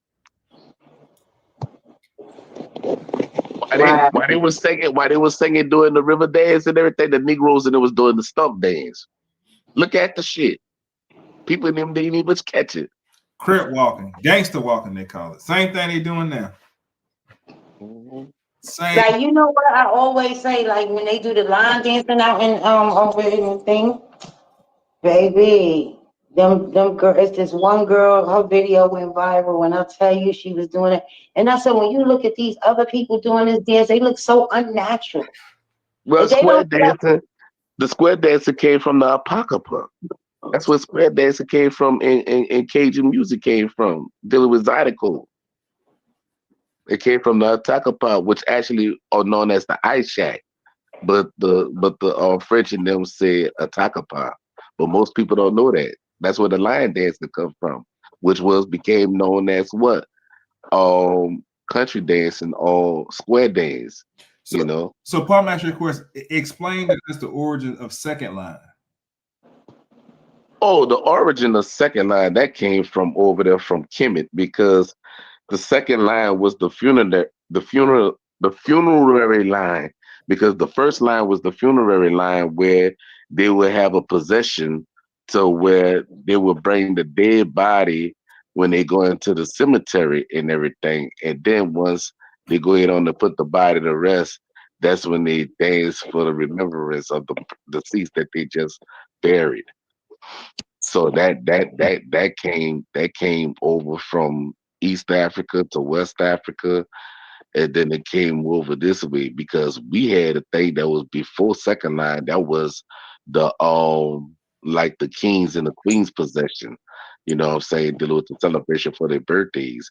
Because even down there in South America, they actually show them playing horns and everything and beating on drums for possession. you know, but the second line came from the funerary second line, which was the first line. You hear a lot of people talk about the second line, but you never hear them talk about the first line. Right. You know, I wanted to yeah. understand it. So does this is another question? Does the practice of voodoo or voodoo come from the fact that the French, this is the story now, correct me if I'm wrong, the French brought captured Africans from the Congo who they call Shango worshippers, but the French call it Juju. And these African Juju worshippers supposedly are the ones that introduced voodoo to the area of New Orleans. No, that's not the way how that went. Okay. Um, Break it down. we already had magic, you know what I'm saying? Yeah. But and because you got to remember the shit that they had in Africa, they didn't have that shit over here. So they had to learn from us the medicines over here to order to do the shit. You see what I'm saying? But most people don't know about that. No, that makes sense. Hmm. Okay, cool. Yeah. That's good stuff. Why you think in the movie Old Girl, even though they was right there in Mississippi, where Stacks told his brother, he said, "You gonna let that New Orleans voodoo bitch separate us?" Yep, sure did. She was from New Orleans. Now I haven't seen the whole movie. I'm not gonna lie to y'all. I tried to watch it and I just couldn't. I'm like, all right, this is a musical. Man, All this they happened. got so much juice. Man, they got so more. Man, they got so much gems in that bitch, bruh. You probably, since I'm talking about it, you probably gonna be like, "Man, that nigga Pot did say that shit." Yeah. Yeah, I'm gonna go back and watch it. I think the first time I tried to watch it twice. Actually, I'm like, I couldn't really get into it. I was the same way about the movie. Um, what's the name of that movie when the dude was it was a Jesus movie, but Clarence, the Book of Clarence. First time I watched him, like, what the fuck? The second time I watched, I said, oh, okay. If you haven't seen the Book of Clarence, check that movie out too. Book of Clarence is a deep joint. I don't know if anybody religious or believe in the gospel, but if you watch the Book of Clarence, it's really eye opening. But to the point I was saying earlier, all this stuff is in the movies, man. Everything is in the movie. Yeah, Hollywood, no. Everything is in the movie. The movie Amistad. The movie Amistad is the only slave movie that shows Africans on a slave ship. There are no other slave movies in America that show Africans on a slave ship. It doesn't exist. And if you watch Amistad, when they standing on trial, when they first get there, their heads are wrapped in turbans and fezzes because those are Moors they just captured. But Wow. it's in the movie. Those captains are Moors. I watched that. I never watched it because I got like tired of seeing slave movie after slave movie.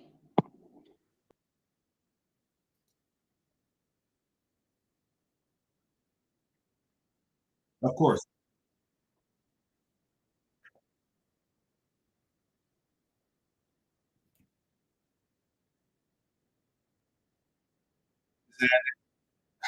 We just had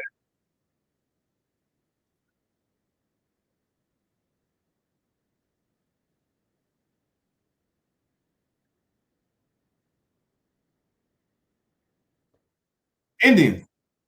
I told my brother that. I told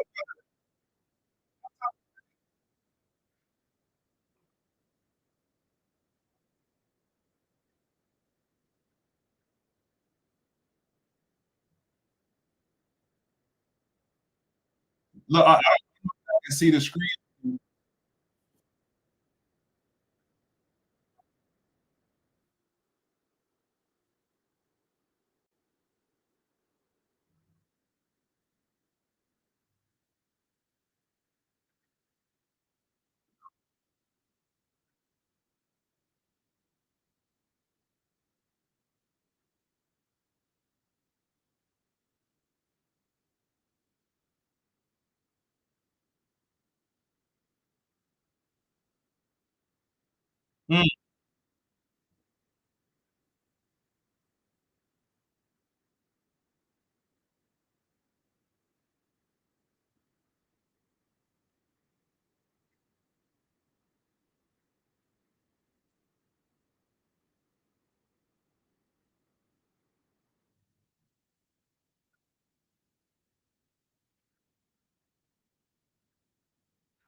Hold on. This is a safe space. Let me press F1 because we on YouTube too. Hold on. This is it's a safe space. F1 in the comments if you watch it. Well, they are in the comments.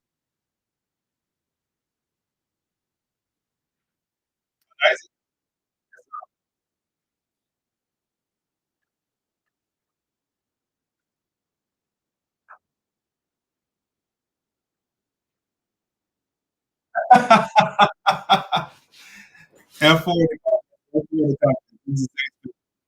Hold on. Let me make this announcement on YouTube real quick. This is a safe space. We do not promote violence. This is a safe space. F4 in the comments, please. Thank y'all so much. Appreciate y'all. Hey, bro. This ain't Blog Talk Radio, man. Blog Talk Radio. This you can talk your shit over there.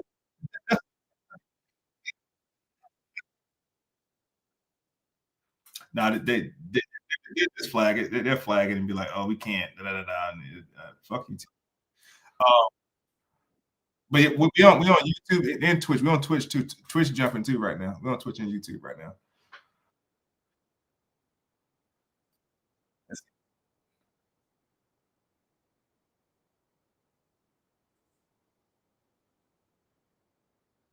Oh, so Siberians. This is the little bit that I know. First of all, these are Asians coming from Russia. You know, that's Asia. The whole plate is Asia. They when they came over, they came down through Dakota and California, and from just basic knowledge, I think they met up with the Caliph of California. Um, and how did it go? The tribal leader of the Mongolians who were coming over, his name was Ho Shin. Ho Shin.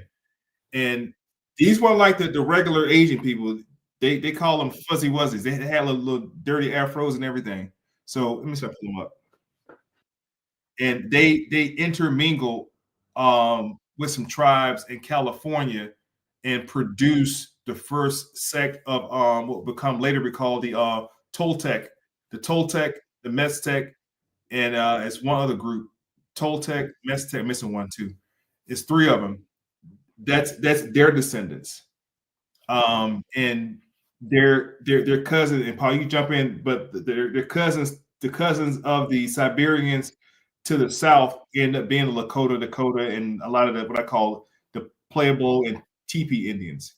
Um, but that's why you see that the Indians in the Midwest and on the West Coast look significantly different from the ones on the East Coast because they're not the same bloodline. And once they got here, I think one of the first mounds they saw was the one in the Cahokia Mound in Illinois, and they got them on record saying that that shit was already here when we got here. Like they had nothing to do with that. In fact, none of the Plain Indians ever built anything in America of significance worth mentioning because everything was already here. Um, they got here, and the Cahokia Mound itself can be seen on the back of a $1 bill. You have to cover the eye up. That throws you off. That flat pyramid is called a truncated pyramid, and those we're calling them mounds because the European call them mounds, but they're truncated pyramids. Even the ones in South America, flat top, those are called a truncated pyramid. And those truncated pyramids were traced back to the Clovis culture and the Mississippian during the Woodland period, to my understanding. And these will go all the way from Chicago, Chicago, Illinois, all the way down to Poverty Point, Louisiana. In Poverty Point, Louisiana, they have the most structure still intact in Poverty Point, and that's what I forgot the sister name, Sister Bell, was giving us. I did a whole 2-hour interview with her. She gave me the whole history on the Oshitush, which they call Wichita. She gave me the whole history on that shit dealing with Louisiana, and it's such a rich cultural history of those mounds. And she said, we don't even recognize that pyramids on the back of our money today. I said, that's our pyramid. She said, it ain't no Egyptian pyramid. I said, damn.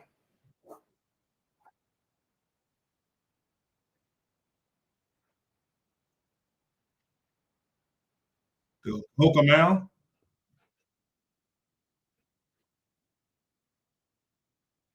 That's bigger than the mound in South America. The mound in Illinois is bigger than the one in South America. The Temple of the Sun is bigger than that one.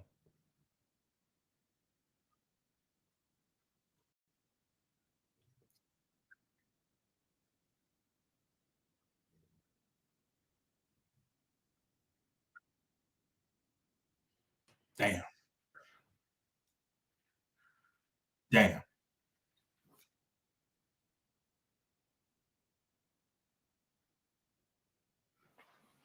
But see, here's the thing though.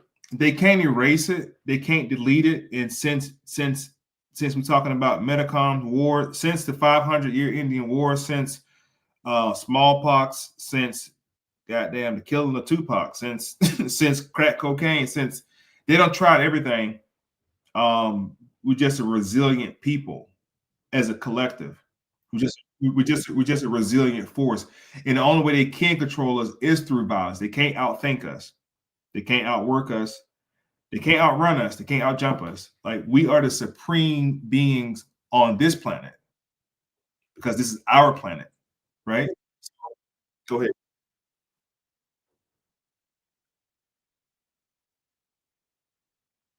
Yeah. Yeah.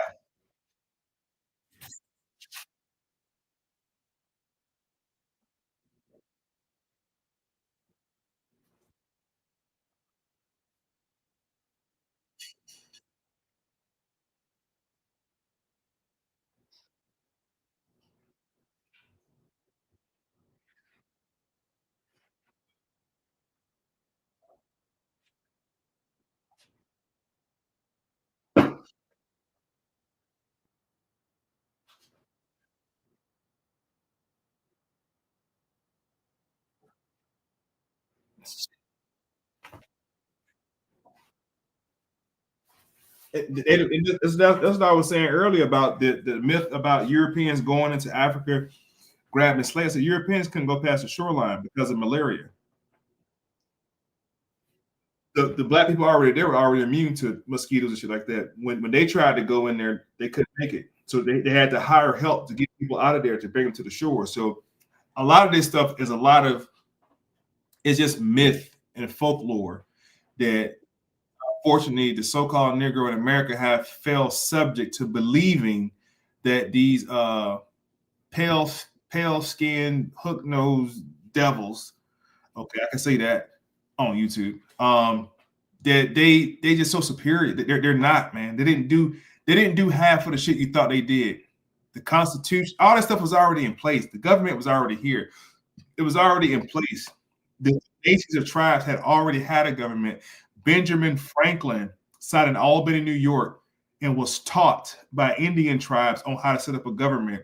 These Europeans are coming from what's called a monarchy. They don't know what this. They never seen this kind of government before. You're giving them too much credit to say that they drafted up paperwork in Philadelphia and created. They didn't create nothing. They copied it. That's why it took so long. They had to translate it and copy it. And they said, we're going to live by this creed. We like this creed better because in Europe, there were a bunch of serfs living on manors. They never had territory like this over here. They never had grapes, oranges, collard greens, potatoes. They never had it. So when we talk about Europeans, we have to stop giving them so much credit that they just came over here and snatched our people up. And I'm not against Africa. So they snatched up our cousins and did them wrong and came over here and just defeated our people over here. We fought for a long time. And it's only a certain amount of time you can fight with sticks and arrows before you start getting shot in the head with bayonets and shit. Like you can't just, you know what I'm saying? You can only do so much. So a lot of the tribal members folded and began to work with the Europeans. You had narcs, and you had infiltrators. You had people who were just like the the movements in the 60s, where they took other black people and put them inside those movements to destroy them from within. The same thing happened with the Indian tribes. And then once that happened, they start to move in. Their white folks start to move into the tribes and affiliate themselves with the tribes. This is pre-Dawes Roll. This is pre-Dawes Rolls. The Dawes Roll happened because white folks were going out what's called manifest destiny under the 1849 gold rush. And those teepee Indians weren't playing that shit. That's why I started to make cowboy movies about it. And we so damn crazy, we rooting for the Cowboys. I don't want to be an Indian, I'll be a cowboy. We don't know no better. That's how deep the spell is for our people. But to Paul's point, the first thing they had to do was put down that religion. Why they got them tall totem poles everywhere? What is that? No, we don't put that cross up. Take that wood thing down. Put this wood. They had to destroy that first. That's the first thing the pilgrims on a pilgrimage, the Puritans and the Quakers and the Brownings and the Calvins and the first Great Awakening, they had to come over here with that first. Then it was the bloodline. That's the story between Paul, you said her name, between Pocahontas, not her real name, and John Smith. They had to mix the bloodlines up. Now, birthright wise, we have right to the land. And that's how they began to take over. Sheer violence and trickery. Not because they were stronger, smarter, better, outwitted us. None of that shit. We just fall subject as a collective to the story that they continue to tell us about our people. And unfortunately, a lot of people belie that story. And they've been lying to these children the whole time. But I think that we waking up. I think that we coming into a new understanding, and shit ain't making sense no more. When shit don't make sense, you start to question it. And then when the answers start to run out, you know it ain't right. Anytime you start to quit, you always ask questions to somebody, and you keep be like a 5-year-old. But why?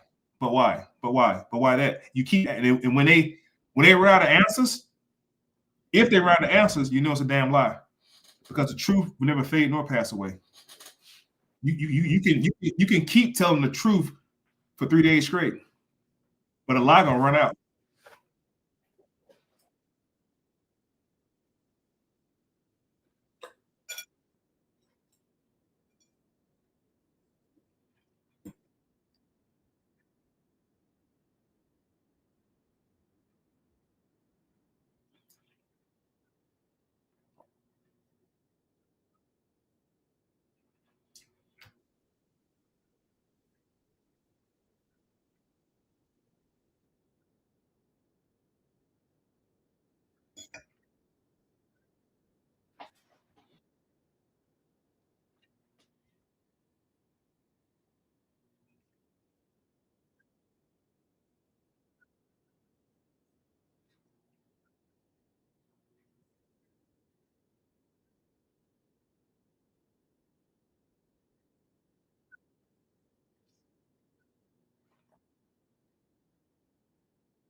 Birth will be Scotland.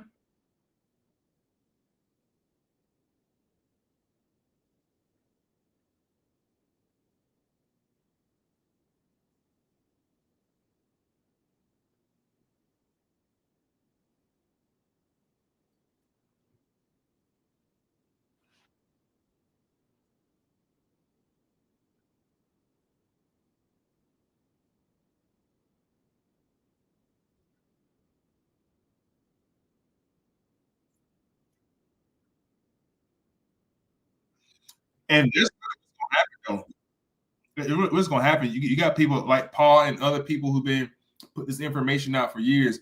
All it's going to take is for one of them white people to say the same exact thing, and then everybody going to believe it. Which, you know what I'm saying?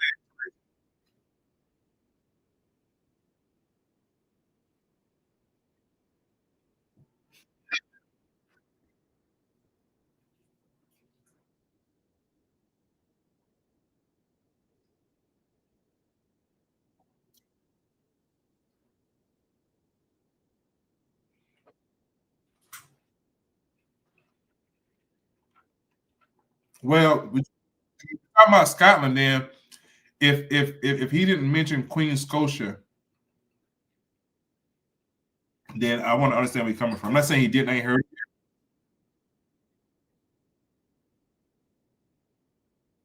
What you mean?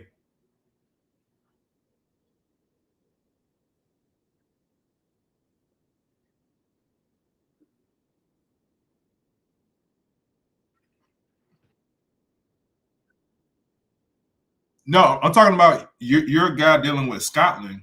If he didn't mention Queen Scotia,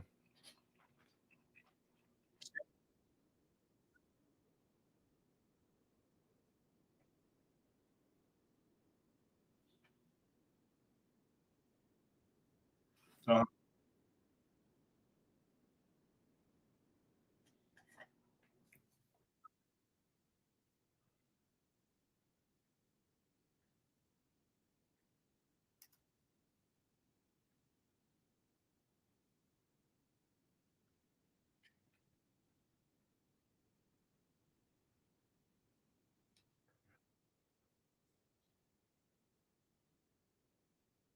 right, it's all good.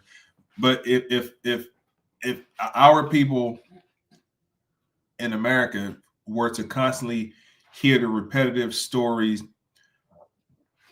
of truth, like we talk about on this channel and various other channels, and I think Dan Calloway did a great body of work for his time because Dane was speaking to a certain crowd, like the people you spoke to back in 2015 to 20 whatever. They heard your message, but there were a whole other group who didn't hear your message. So Dan Calloway talking to a younger audience, and the younger audience thought he was just the bee's knees. I'm like, damn, they ain't heard of Dr. Ben or Dr. They ain't never heard of I've been served. It's some younger people. I'm saying younger because I'm 40, in their 30s and 20s who never heard of the people we know about. Like we should know everybody on this panel right now. We should know about Delbert Blair. We should know about Ivan Van Sertima, Dr. John Henry Clark, Francis Cress Welsing. Like those names, we understand those names, but the younger group, they don't have time to listen to Francis Cress Welsing lecture for 2 hours or listen to Dr. John Henry Clark close his eyes and talk for 2 hours. They're not going to do that. We did that.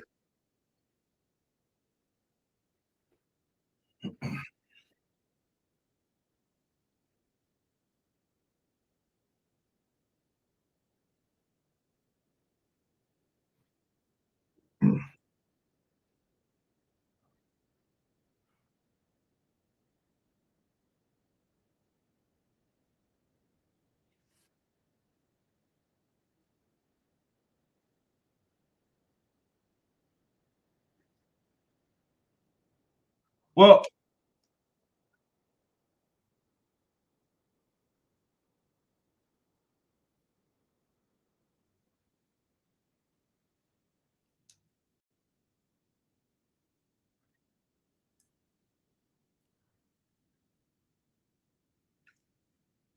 I mean, Chancellor Williams and everybody, all they did was gave their interpretation of a point in history.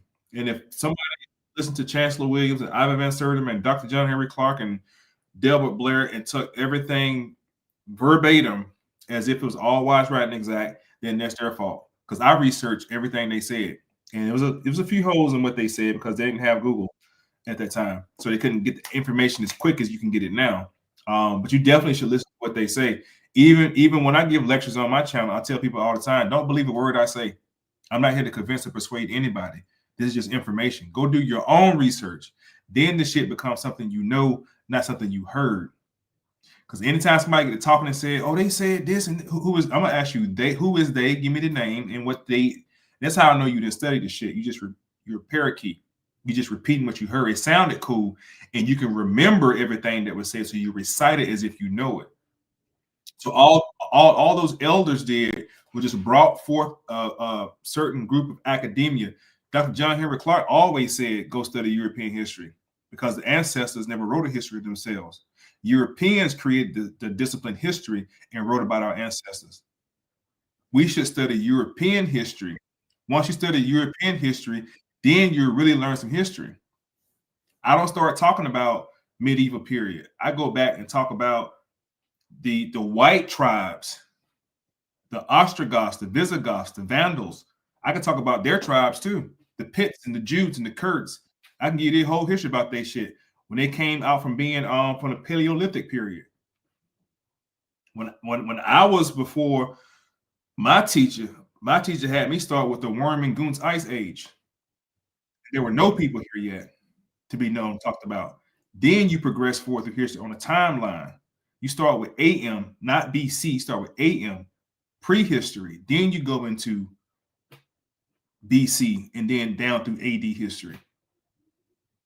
That's the keys that I receive, and the knowledge that I preserve in my mind to know about history is like there's a whole back history before you get to any of that shit we talk about right now. Even Dr. Ivan Van Sertima, they came before Columbus. Even all his lectures, he never mentioned the island of Mu. The Sister Bell from Louisiana mentioned the island of Mu, and she said, we walked over here from Mu, not from Africa. And parts of Mu, the remnants, is Hawaii and Peloponnesian and Micronesian islands. Those little pieces of islands broke off from Mu before it went under. And you got niggas who don't believe in Mu, but they believe in Atlantis and this other shit. They believe in Zachariah Stitchins. They believe in Inca and Inlet, all that goofy shit. But they don't believe that we came from the island of Mu. Now you look back off the back porch of America, you'll see the Peloponnesian islands. You'll see the Negroes with the afros and the wide nose, big lips. And you'll see the Australians who are called Aborigine, who they can't trace their bloodline back to Africa at all. They say they came with the dirt. They don't know where they came from. And you look at Aborigine people phenotype features, and that feature goes all the way through the islands of Hawaii and all the way over to the back door of America, even to the wide lip Olmec. They try to say those are Africans. Like, God damn, y'all ain't giving us no credit over here, are you? They ain't giving us no credit. So I guess the point I'm making is when you study our people, start studying world history. If you only can have a conversation about North America and the tribe of North America in 16 this and 17 that, and I ask you what was happening in Asia in 1745, what dynasty was over there at the time?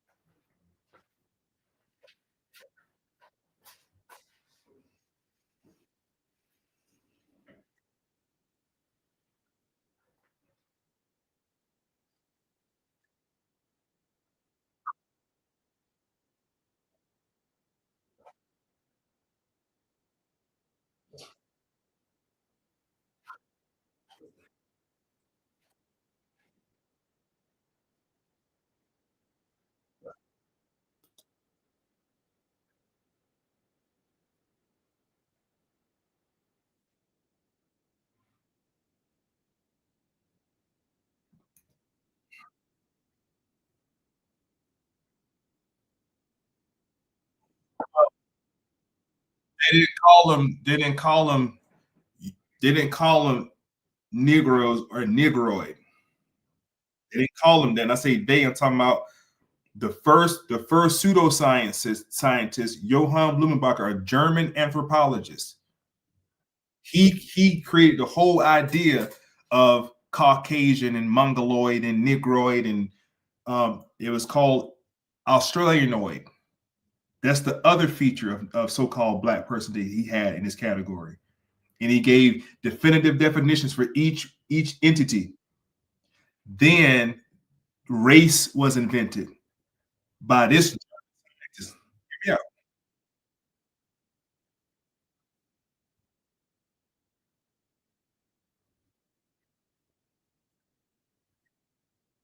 Yeah. Yeah. Yep. Show him.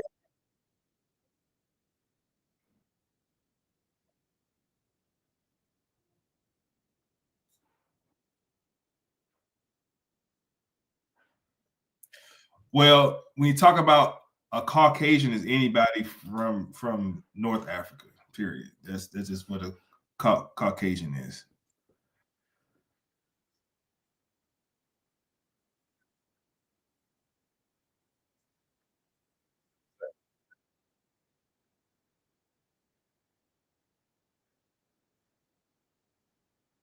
Yeah, I'll definitely reach out and bring. Okay, I see it. I got it. The ads of Great Britain. And see, I'm gonna take a look at it later. I'm about like palm this shit right here on my TikTok. I done put some of this goddamn heat out about the black royals of Europe I spent 2 months putting that shit out on like every day, putting some shit out about the Black Royals and putting up the documentation and screenshotting shit and highlighting shit and just walking people through history. And I was looking for a real big reaction from the Black community because I got a decent following on TikTok. But you know, it was mild sauce. It was like, okay, cool. I'm like, damn, they really don't want to know this shit. So I think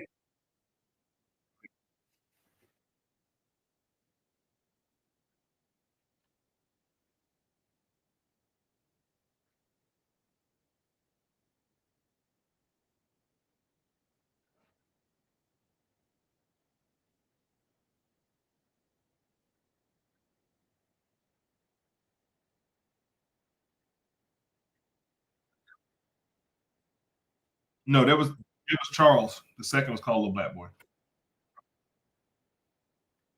So King Charles II was a Little Black Boy. His mama called him Little Black Boy. King Charles I was not called that. King Charles I was decapitated and Robert Cromwell took over for him. He was not called that. That is not true. Charles II, the one who owned the proprietary, right here on this screen. I'll lie for you if I lie to you. King Charles II, he the one who owned the Carolinas. To this day, he still own it. Oh shit, right there. I gotta pull it up. King Charles II, this dude right here. If you can see it on the joint, I gotta put it right here. He was called Little Black Boy from 1649 to 1651. He restored the monarchy from his dad, Charles I of England. Henrietta Maria of France, who was also a Moor from the House of Tudor. And then when James had united the Stuart dynasty with the Tudor dynasty, making it Tudor Stuarts. And the word Stuart means swarthy, black. This was the Black dynastic period of Europe, also known as the Dark Ages. Charles II.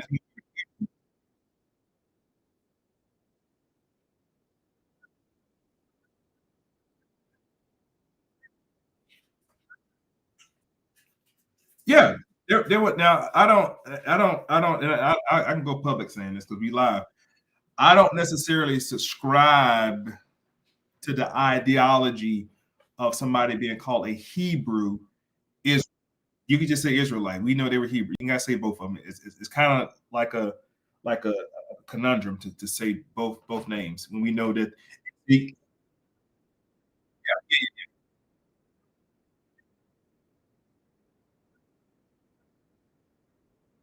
they weren't white.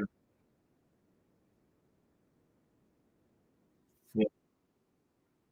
Yeah, the white. I'm doing air quotes, but the white features don't take over Europe until after the rule of Charles, when it started getting into George and everybody else. When the Anglican Church takes over and the publication, because James put out the KJV, but he didn't put shit out. First of all, let's kill that lie.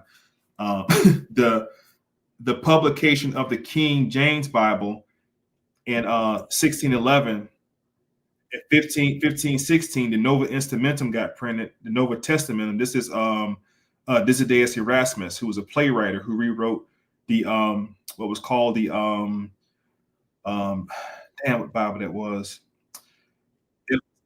The Vulgate. He translated the Vulgate into English for the first time. And you had Tinsdale came behind him. And then in 1535, the Old and New Testament was on the first cover for the first time in 1535. The first print was 1462 in Woodbridge, Germany by Johannes Gutenberg. Johannes Gutenberg put out the first copy, printed Bible, not written hand copy Bible. And I'm bringing the point about the Bible because it started the whole thing of the Puritan movement. The Puritans shot a bird at Europe and said, we're going over here to the Americas. And that was a Puritan movement because the Puritans didn't want to go away from the King Henry VIII Bible. You don't hear people in church talking about eye for eye, do you? Nope, because they got done with. And then in France, they printed what was called the Douay Bible.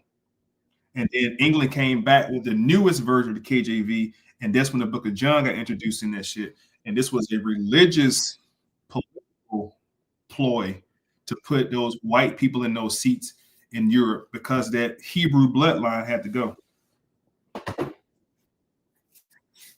And this was the Anglican.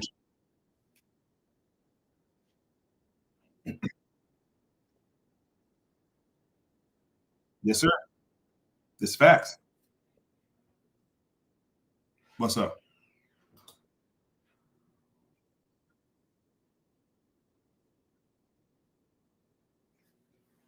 You said Kirby what? Titus tie? Oh, yeah. All right.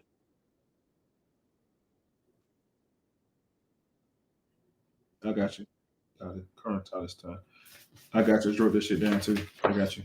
So once people like us continue to stand together and agree that this new history, because a new form of history has to be taught, y'all. Like my kids is learning the same history that my mom and them learned. It's the same math, it's the same shit. So it's us. I would assume everybody in this call was probably an 80s baby or a 70s baby at some degree. Like right. So we we made the 2000 cutoff, right?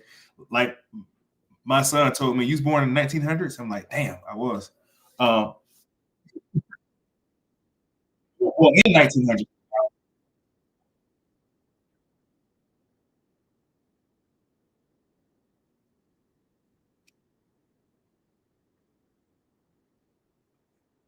By who though? Come on, he talking about shit. By who though? By who?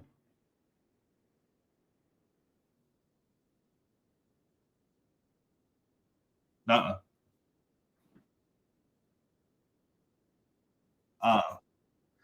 Rockefeller, Rockefellers, and it was a guy by the name of Horace Mann. I'll pull him up. Horace Mann, a German. Horace Mann. He was from Prussia. They call it Russia today. This is a Russia education system. Horace Mann was a key figure in the adoption of Prussia education model in the United States and advocated for the standardized system of free compulsory standardization of public school after his trip to Russia in 1848. Mann was impressed by the organized system that brought back ideas implemented in Massachusetts. That's why Boston College is one of the high-raised colleges today.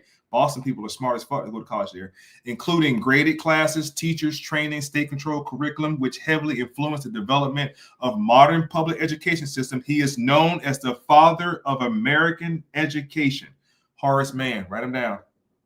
That's why. Then the Rockefellers came and funded little institutions and schools and stuff like that. Because remember, Negroes couldn't read or write back then in 1840, right? Illegal. Wrong. Wrong. Because now I'm about to show you the Hampton Indian Institute. And I'm going to show you the classroom of the Hampton Indian Institute where Black teachers are teaching Native Americans in Hampton Indian Institute, which later became known as Hampton University.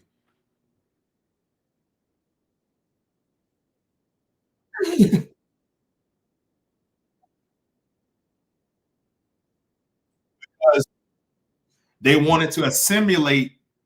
Now at this time, 1840, 1850, these Indians were definitely the Asian looking Indians, not the original people from the 1600s. Now this is a whole other group of Indians.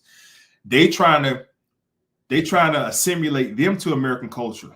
It was incentivized. Now you can't get these benefits unless you get the American, cut your hair off, cut that hair off, stop speaking that language, that juju talk.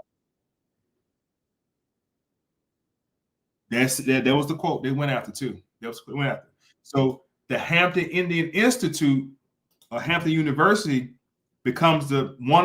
There's three. It's one older than that. I think of it in a minute. The oldest HBCU. But Black people were going to school in the early 1800s with white people. So the integration shit is also a force. So now the Hampton Institute gets to going, and these so-called Indians, and your boy Booker T. Washington walks supposedly from Alabama all the way to Hampton, Virginia, and attend school there, and came back and became the first dean of Tuskegee University. Because the only thing Negroes were allowed to do in those institutions were to take up agriculture and mechanics. That's why you hear A&M. Florida A&M, 18. That's all. That's all they do because their grandfathers and fathers were still working on the land as sharecroppers and tenant farmers. So they pushed their children to go get educated in spite of literacy laws because the slaves couldn't read or write, not their children. Their children actually went to these institutions. And out of these institutions, you start to get the Boule societies or the Divine Nine out of these institutions. There you go. If y'all study, listen to me, y'all. If y'all would have studied 1848 to 1960, just dealing with so-called Black history, you learn so much. Like the fact,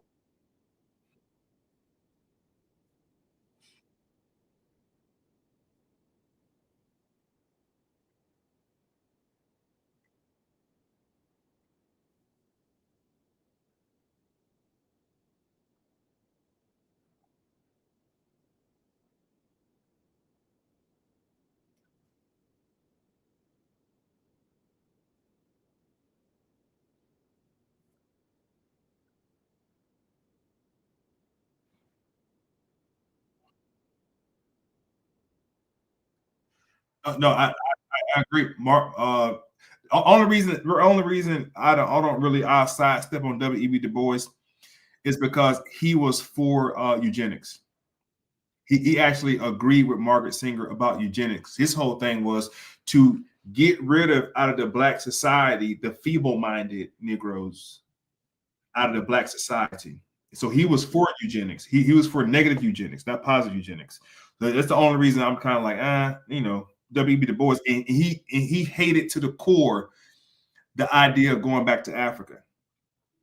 He actually, he went after government real hard. But back to these institutions, you don't really get so-called Black people or Negroes going to these institutions or these colleges until you get the it was called the it was in New York. It was called the Negro Asylum, the Negro Asylum, and it was an orphanage for Negro children. And they would loan these children out of the orphanage to go work for Black people and white people. And the orphanage would keep some of the money. So when they turned 16, they would send them off to these what they call land grant colleges.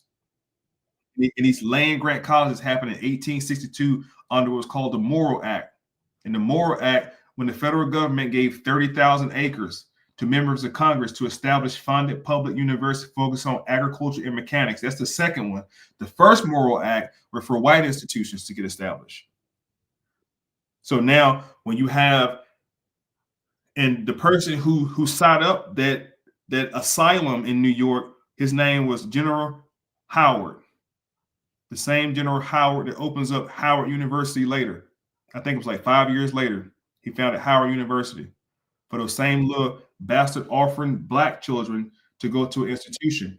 But Howard University was established for the children of the white congressmen and Black women. These the high yellow octroons who wanted to disassociate themselves from the dark. Remember now, the mindset of Black people in the early 1900s was they didn't want no affiliation. Imagine this right here. You got some country ass hood cousins living in the hood, and you don't made it out now. You don't made it out, you're doing well, but your kids don't know their cousins and their uncles because we don't fuck with them because you're trying to keep yourself away from that ideology because you're trying to impress upon white folks that we are the exception to the rule of Black people. We're educated, we're smarter, right? Look how we dress. And they really politically didn't get involved with stuff dealing with Negroes too much. What's that?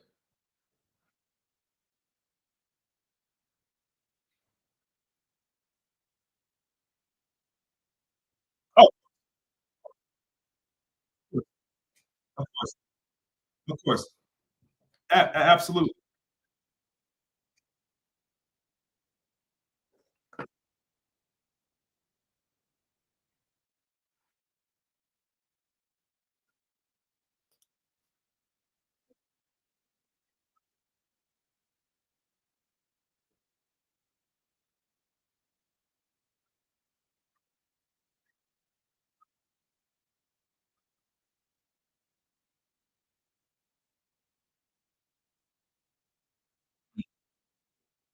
Mm.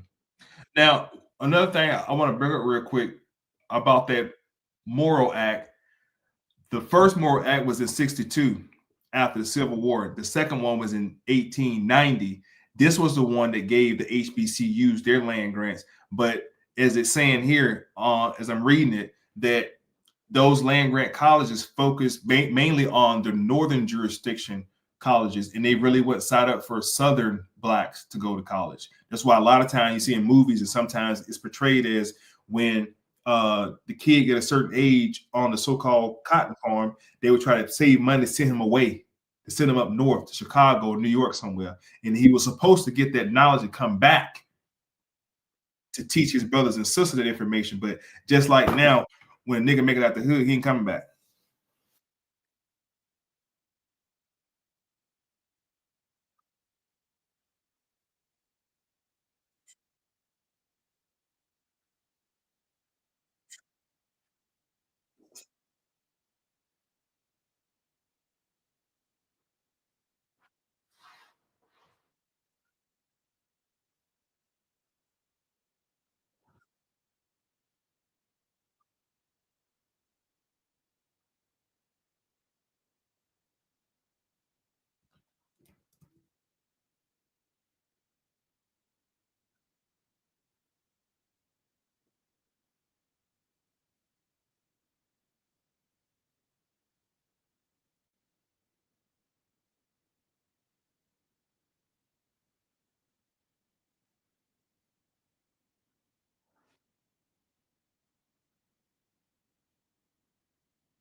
The I got put up on the screen.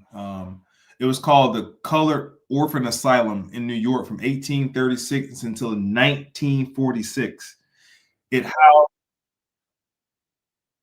it's called the Colored Orphan Asylum. Yeah, the word asylum actually freaks me out to hear that word asylum. It's just crazy. Right, because it's like an insane asylum, but that's what it was though. But it says in New York from 1836 until 1946, it housed an average of 400 children, black children, annually, and was mostly managed by women. It was first located on Fifth Avenue between 42nd and 43rd Street in Midtown Manhattan, a four-story building with two wings. The Colored Orphan Asylum was burned to the ground by the Irish mob in the July 13th, 1863, during the first day of the New York draft riots. You want to talk about the New York draft riots? Go watch the movie. What's it called? The Gangs of New York. It's in the movies. It's in the movie.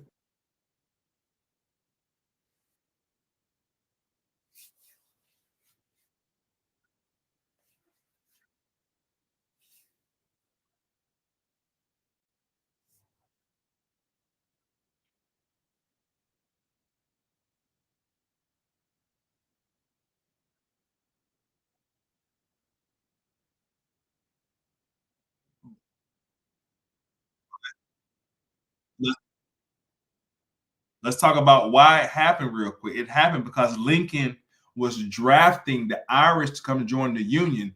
Black people were not allowed to join the Union or the army at that time. So the Irish like, why don't get them niggas to go join? So they felt like the differentiator was the blacks ain't good enough to fight. So the Irish are like, fuck this shit. But the Irish are already fighting the Italians anyway. And the Italians are already fighting with the Jews. Like they were already at odds. This is 1863.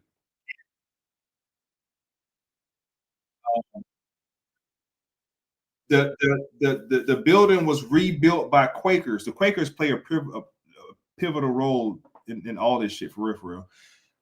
In Upper Manhattan in 1907, moved to the Riverdale in the Bronx. The Colored Orphan Asylum was founded in Manhattan in 1836 by Anna Shotwell and Mary Murray. It was one of the first of its kind in the United States to take black children whose parents had died or were not able to take care of themselves. Now, this is the 1836. In the 1920s, you're going to hear about the Cabbage Patch train with the white. I'm about to get to it. Give me a second. I'm going to get to it. I'm going to get to it. I'm gonna get to it. Let me finish this real quick. I'm going to get to it. It says prior to funding Orphan black children were housed in jails or worked as beggars or chimney sweepers, as orphan nanny. Okay, we keep going. Refused to take them. The orphanage initially offered schooling only for infants, feeling that their wards of the state, their wards would not advance far in society due to being black and orphans. Older children were bound for indentured servitude. This is 1836. I wish the brother was on.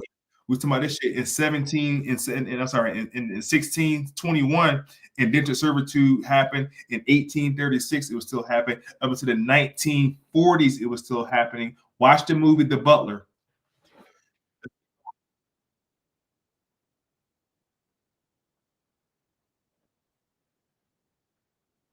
Absolutely. Absolutely. Absolutely. That's why I tell people to study world history. I got 2 more minutes. Watch this. It says both black and white to learn a trade or skill until the age of 21. This is where child support comes from. That you had to teach your child a trade before the age of 21. Look at the history of child support. We'll do that some other time. The families, in turn, paid a small fee to the colored orphanage asylum for the service, which they replaced in the bank when the child left the institution. In 1897, schooling was increased until the grade of 6 and sent several students to Hampton Institute for further study. This is the HBCU in 1897. Now, I can show you the Hampton Institute. You're going to see a bunch of Indians sitting in that classroom being taught by a brother.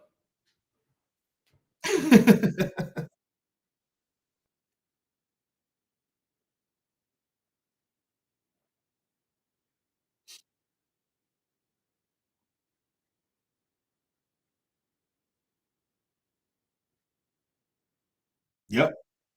That's the Dawes Rolls, though. Dawes Rolls start to do that shit right there. So the New York draft riots or the race riots start to happen. They happen in Chicago, happen in New York, happen in Philly, happen all over. This is before the bloody summer happened with the slaughtering of Negroes. This is before Tulsa, by the way, too. But in 1867, you know what was happening down in South Carolina? It's something called the prostrate states. That's when black folks ran the government of South Carolina, North Carolina, Georgia, and Mississippi. The entire government was ran by black folks.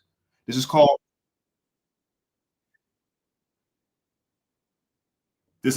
Reconstruction. They reconstructed history at that point, and they twisted the thing over. The white population was so up at arms. You got to remember that in the early 1900s, white people were in World War I fighting. Negroes couldn't go fight in 1920, nothing. Negroes here building wealth, lots of it. The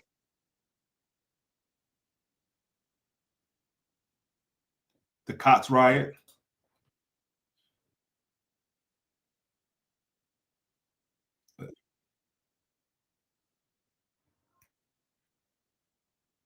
How you spell it?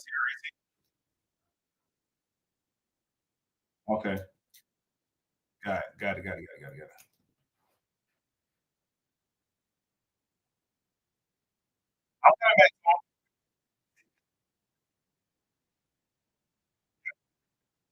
Yeah.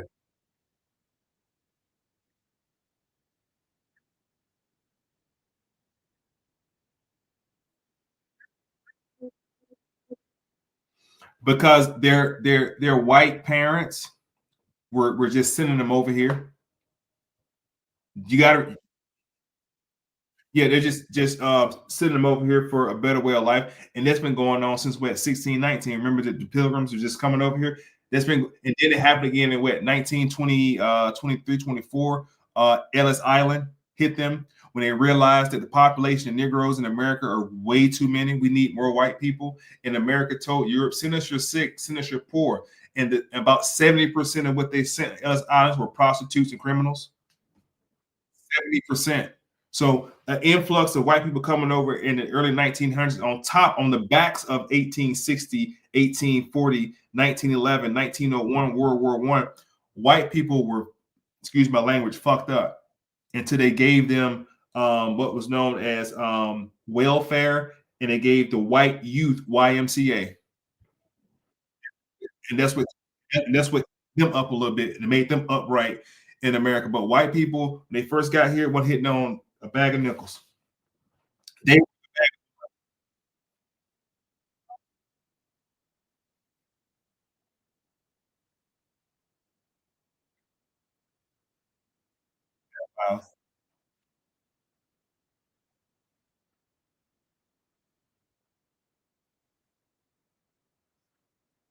a lot of pedophilia going on in there. I'm familiar with, I'm telling you, I'm familiar with the story.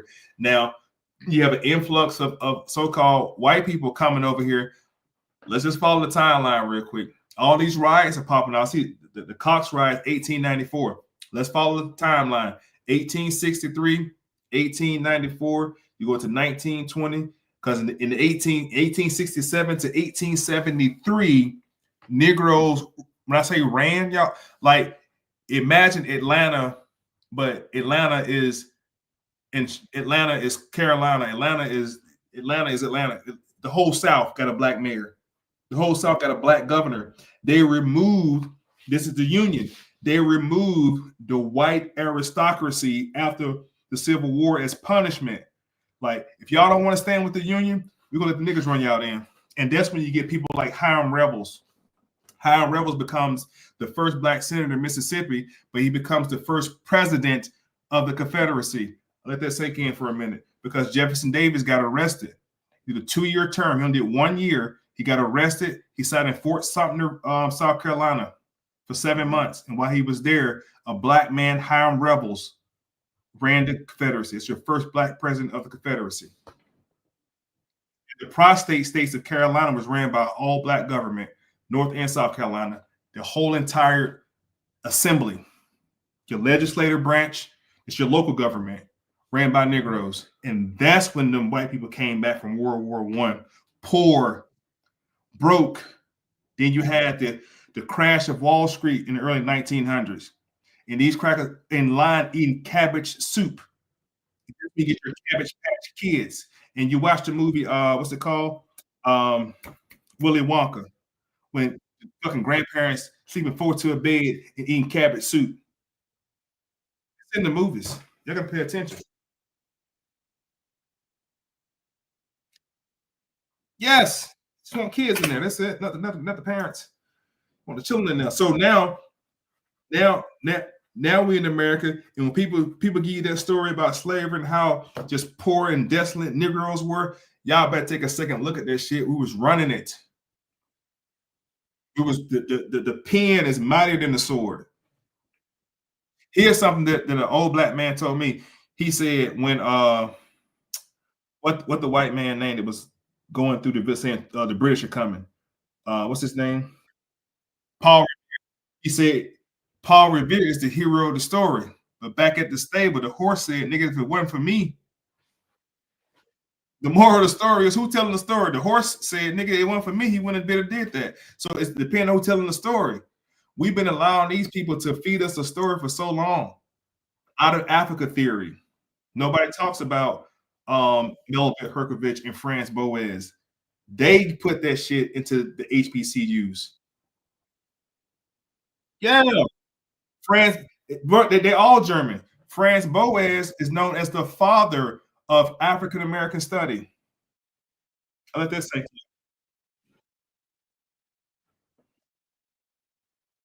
Franz Boas is Melvin Herkovich's understudy. It's his pupil.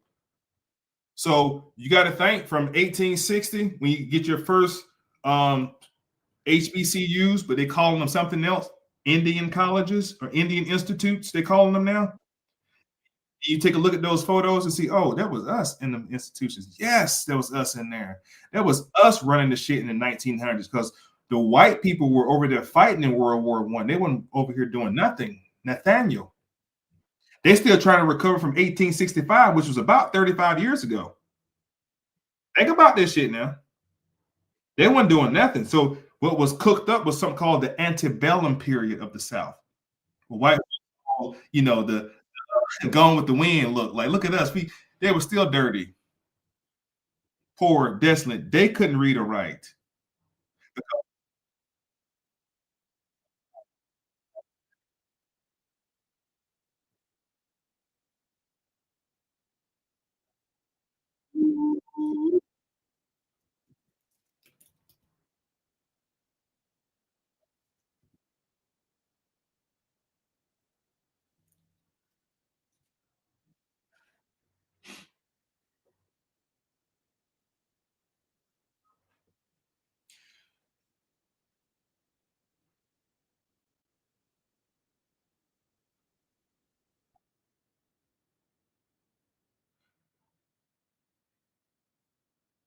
Yep, it said it comes from a later period of black people holding leadership roles in the Creek Nation. Comes from a later period after the Civil War, forced to change in political structure. Yep.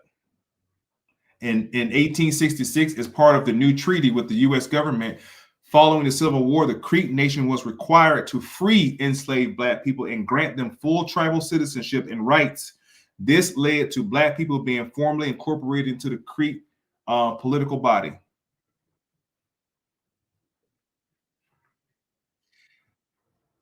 It's all there, man. It's all there. It's all that. Don't let them put in your head that Negroes just running around in the 1860s and being lynched, and they didn't start lynching niggas after slavery.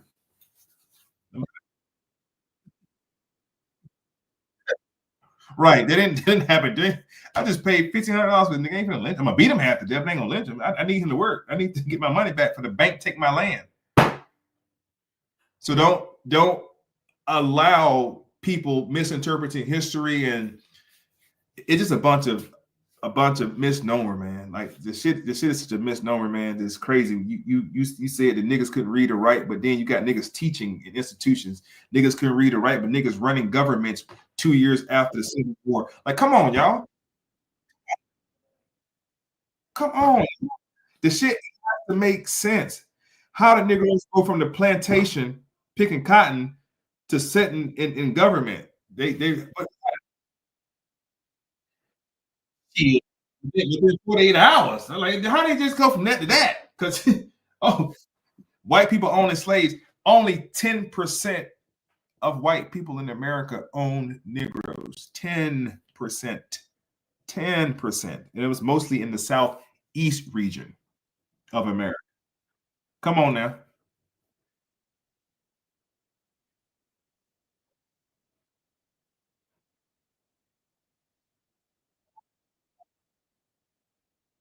Come on. The shit got to make sense, bro.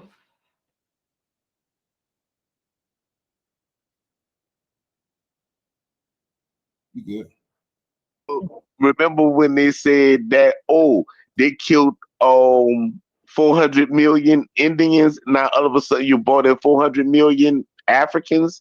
How did that happen? Because it's like I said before you got on here, bro. Somebody got to show me tangible information of how many Africans were brought to North America. You have to show, not to the, don't give me no American shit. I'm gonna ask you which America and watch your face, because you don't run that shit past me. Which America they came to? Which one? Because if you remember when the British and them, the people that were trying to sue them for slavery, but what wound up happening is the British and them said, "Oh well, we only sent 30,000 people as slaves from Africa." That's because there was nothing. There was no GDP at the time. There was no gross domestic product. Tobacco and rice comes later. Tobacco and rice was the first thing from this motherfucker through the Carolinas and Virginia. But there was nothing to come out of. There was nothing to ship out here yet. Not by Britain, because the French were up in Canada. They started the fur trade, mink, fox, and fur trade under the expedition of Lewis and Clark. That's what the French started to do. They said, fuck it, we just gonna get the animals out of here because we ain't got no foxes over here. And this shit look nice. And then the Spaniards and the Portuguese and the Dutch had the sugar and the rum on lock. So there was nothing in North America for Negroes to do yet out of not from Africa. The Negroes in America were already being fighting and being in prison, POW camps. Like they were already being fucked up over here. Excuse my language. Mhm. But that was already happening. But an influx of Africans coming to America, man, no, cut that shit out. Cut it out. There's just another plot employed to confuse your mind to think that everybody with dark skin in America is from Africa. And if that's the case, not one African tribe has sent a canoe over here to get your ass. Listen, I'll say that a raft, a fucking Smoke signal. stick, or nothing. And And it's my this is the truth, though. they This is the always truth, though. like, They don't even oh, no, know the history how we know it. They don't even know it. They're like, we don't know nothing about. We don't. They have, and I say that because I worked with a dude from Senegal, worked for a dude from Nigeria, worked with a dude from Congo before in my lifetime, and I talked to them about it. And they like, we don't. And they dead serious. Like, we didn't grow up learning that. We don't know anything about that. We don't know what that is. and then you got the ones that got semi-educated. Because I live in Little Africa, and next time you on the phone, if I'm outside, I'll show you. They'll tell you in a minute, oh, y'all are just broken down tribes over here. They've been lying to y'all a long time. And they know that.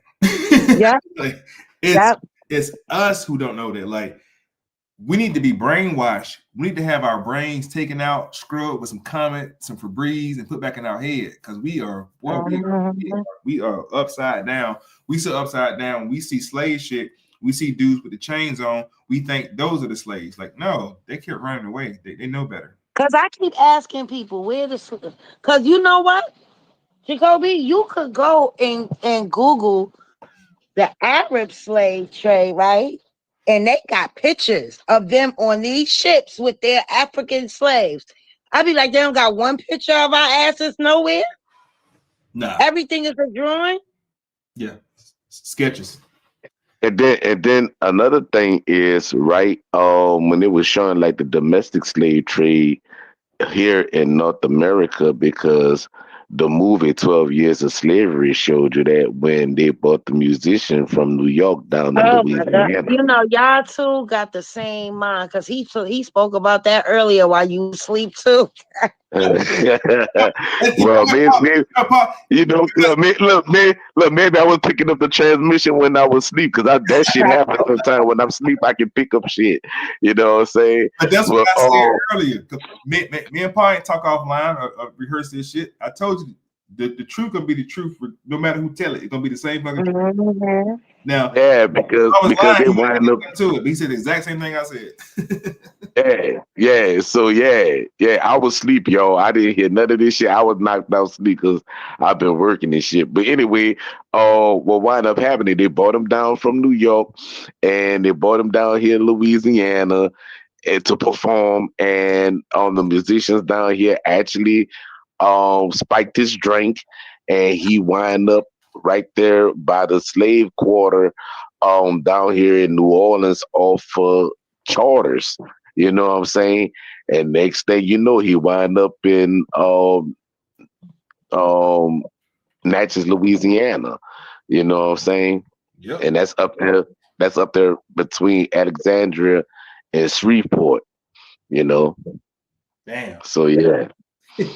So that wound up happening. It was letting you know what was going on. But look though, here's what I said though. I said that all of the slave movies that we've seen only happened in the 1800s. There are no slave movies that they can show you before the 1800s of so-called Negroes in America being enslaved, because it didn't happen. And I'll wait for some. I'll debate somebody on that. I'll fight you on that. Well, except for Roots, because you know that was in the 1700s. No, it was not. No, it was not. Roots was in 1800s. And Roots wasn't even here. It was in Zambia. Because in Roots they was actually talking about the Nat Turner revolt, and that was in the 17th. Right. But Pa, the white man who actually wrote Roots, that stuff was happening in Zambia, not here. Because remember, got sued for Roots, because it wasn't his book. It wasn't his stuff. Yeah, he got sued for plagiarizing some of the book, not all of it. Let's slow down for 1 minute, right? That shit happened in the 1800s. Nat Turner Revolt was 1831. Bacon's Rebellion was before that, but Nat Turner ass was 1831 because everything dealing with Negroes in America happened in the 1800s. Nothing happened in 17 nothing with slavery Negroes. There was nothing in the 1700s for Negroes to do. 1776, you barely had 10 fucking colonies. So there was no South. So hold on. There so was no South yet. Georgia was established in 1735 with James Oglethorpe. So where were they picking cotton at? I'll wait. I told y'all they've been lying this whole time. I'm gonna tell you what Farrakhan said real quick. Now, Len Farrakhan said, one day the lie and the truth went for a swim. And the truth took all his clothes off and got in the water first. And the lie saw how pretty the truth was. So the lie took the true clothes and threw them on, took off running. The truth jumped out the water. And ever since then, the naked truth been chasing the well-dressed lie. They've been lying the entire time. They only can show you movies that perpetuate the 1800s. Anytime you see a piece of cotton in a nigga hand, it wasn't the 1700s at all. that was the 1800s. Okay. Yes, sir. Yes, sir. They show you a nigga in the cotton field. The movie The Butler, when it first came on, David Banner got shot. 1800s. So you know what? So since you said that Nat Turner was in you say 1830, huh? 1831. Yes, sir. 1831. Well, the first Indian Removal Act happened in 1830s when they started moving the Seminoles. Absolutely. Absolutely. But see, this with Nat Turner, remember that name Turner, because the name Turner go from Virginia all the way to Carolina. Know what you Actually, it come way to Louisiana, but go ahead. Come on now. Elizzy, her name was Elizzy Turner. That's Timothy Drew mama. But actually, that part isn't true because Liz Turner, she was dead before Noble Dry Lee even thought about being born. That's a 20-year gap. But hey, you ain't hear from me. When she died? She died. You got a matter of fact, this is what I do. I'm gonna go pull it up off my page. I can't get to it right now, but I actually broke this down in 2012. And it was like, oh snap, because they were trying to say that Elias Tunica and John A. Quitman was the father and the mother of Timothy Drew. And you can actually pull up their debt records and you'll see Noble Dry Lee was born in the late 1890, somewhere around that time. 1880 in the state of North Carolina. Yeah. Remember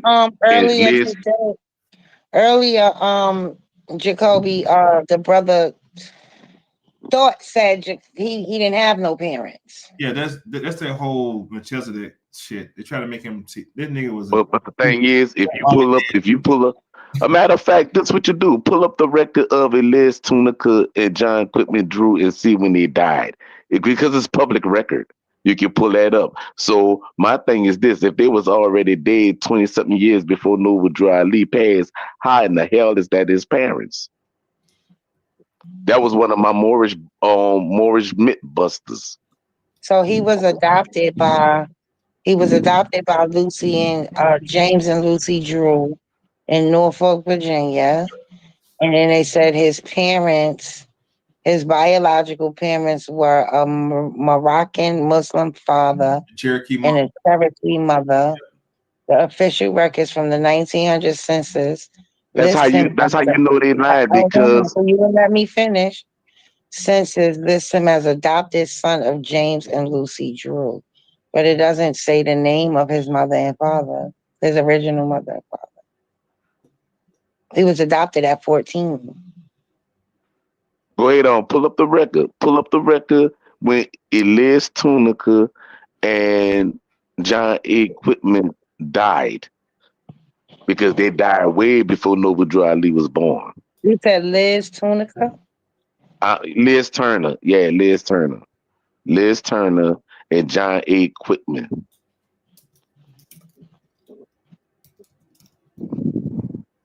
Because Liz Turner was not Cherokee. Not John, not John Equipment. He was Cherokee, but No, not her. no, he wouldn't. No, he wasn't no Cherokee. Are They you said he sure was about that? they Are you said he sure was about that? I am positive, and I'm gonna pull it up for you right now. John Equipment, part of the Whig Party. I'm gonna show you in a minute. That motherfucker, and he flew that Confederate flag because that Confederate flag is known as the Galactic Cross of the tribe. Let me show you what it is. So they say he was They born said Timothy Drew in 1886 in North Carolina. His parents were former slaves. Their specific names are not consistently documented, and some accounts from early followers claim he was an orphan upbringing. Some of his early followers believe he was orphaned and early in his life and raised by the Cherokee. The name Liz Turner Noble is not mentioned in the reliable sources about Noble Drew Ali's family history. because I can tell you who came up with that concoction, but I ain't gonna say their name. But um, their organization was once called ISIS at one time. Yeah, thank you. Right, bro. They ain't really giving no origin of Lizzie Turner being hmm. But dealing with Liz Turner's a side note, she's a part of the Wichita Nation though, right? No, she's not Washington. She's Tunica. Tunica, okay.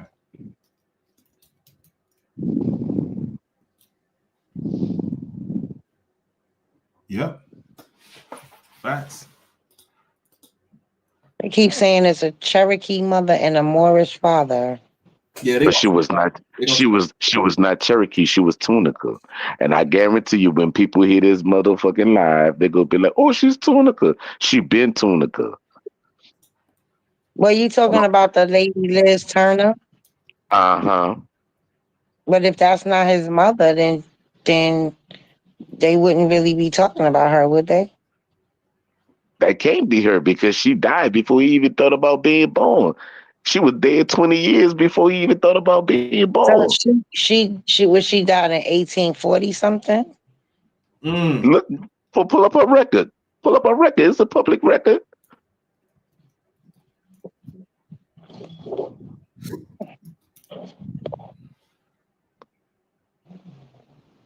Yeah, but you know how many Liz Turners might be? This one is from Mississippi.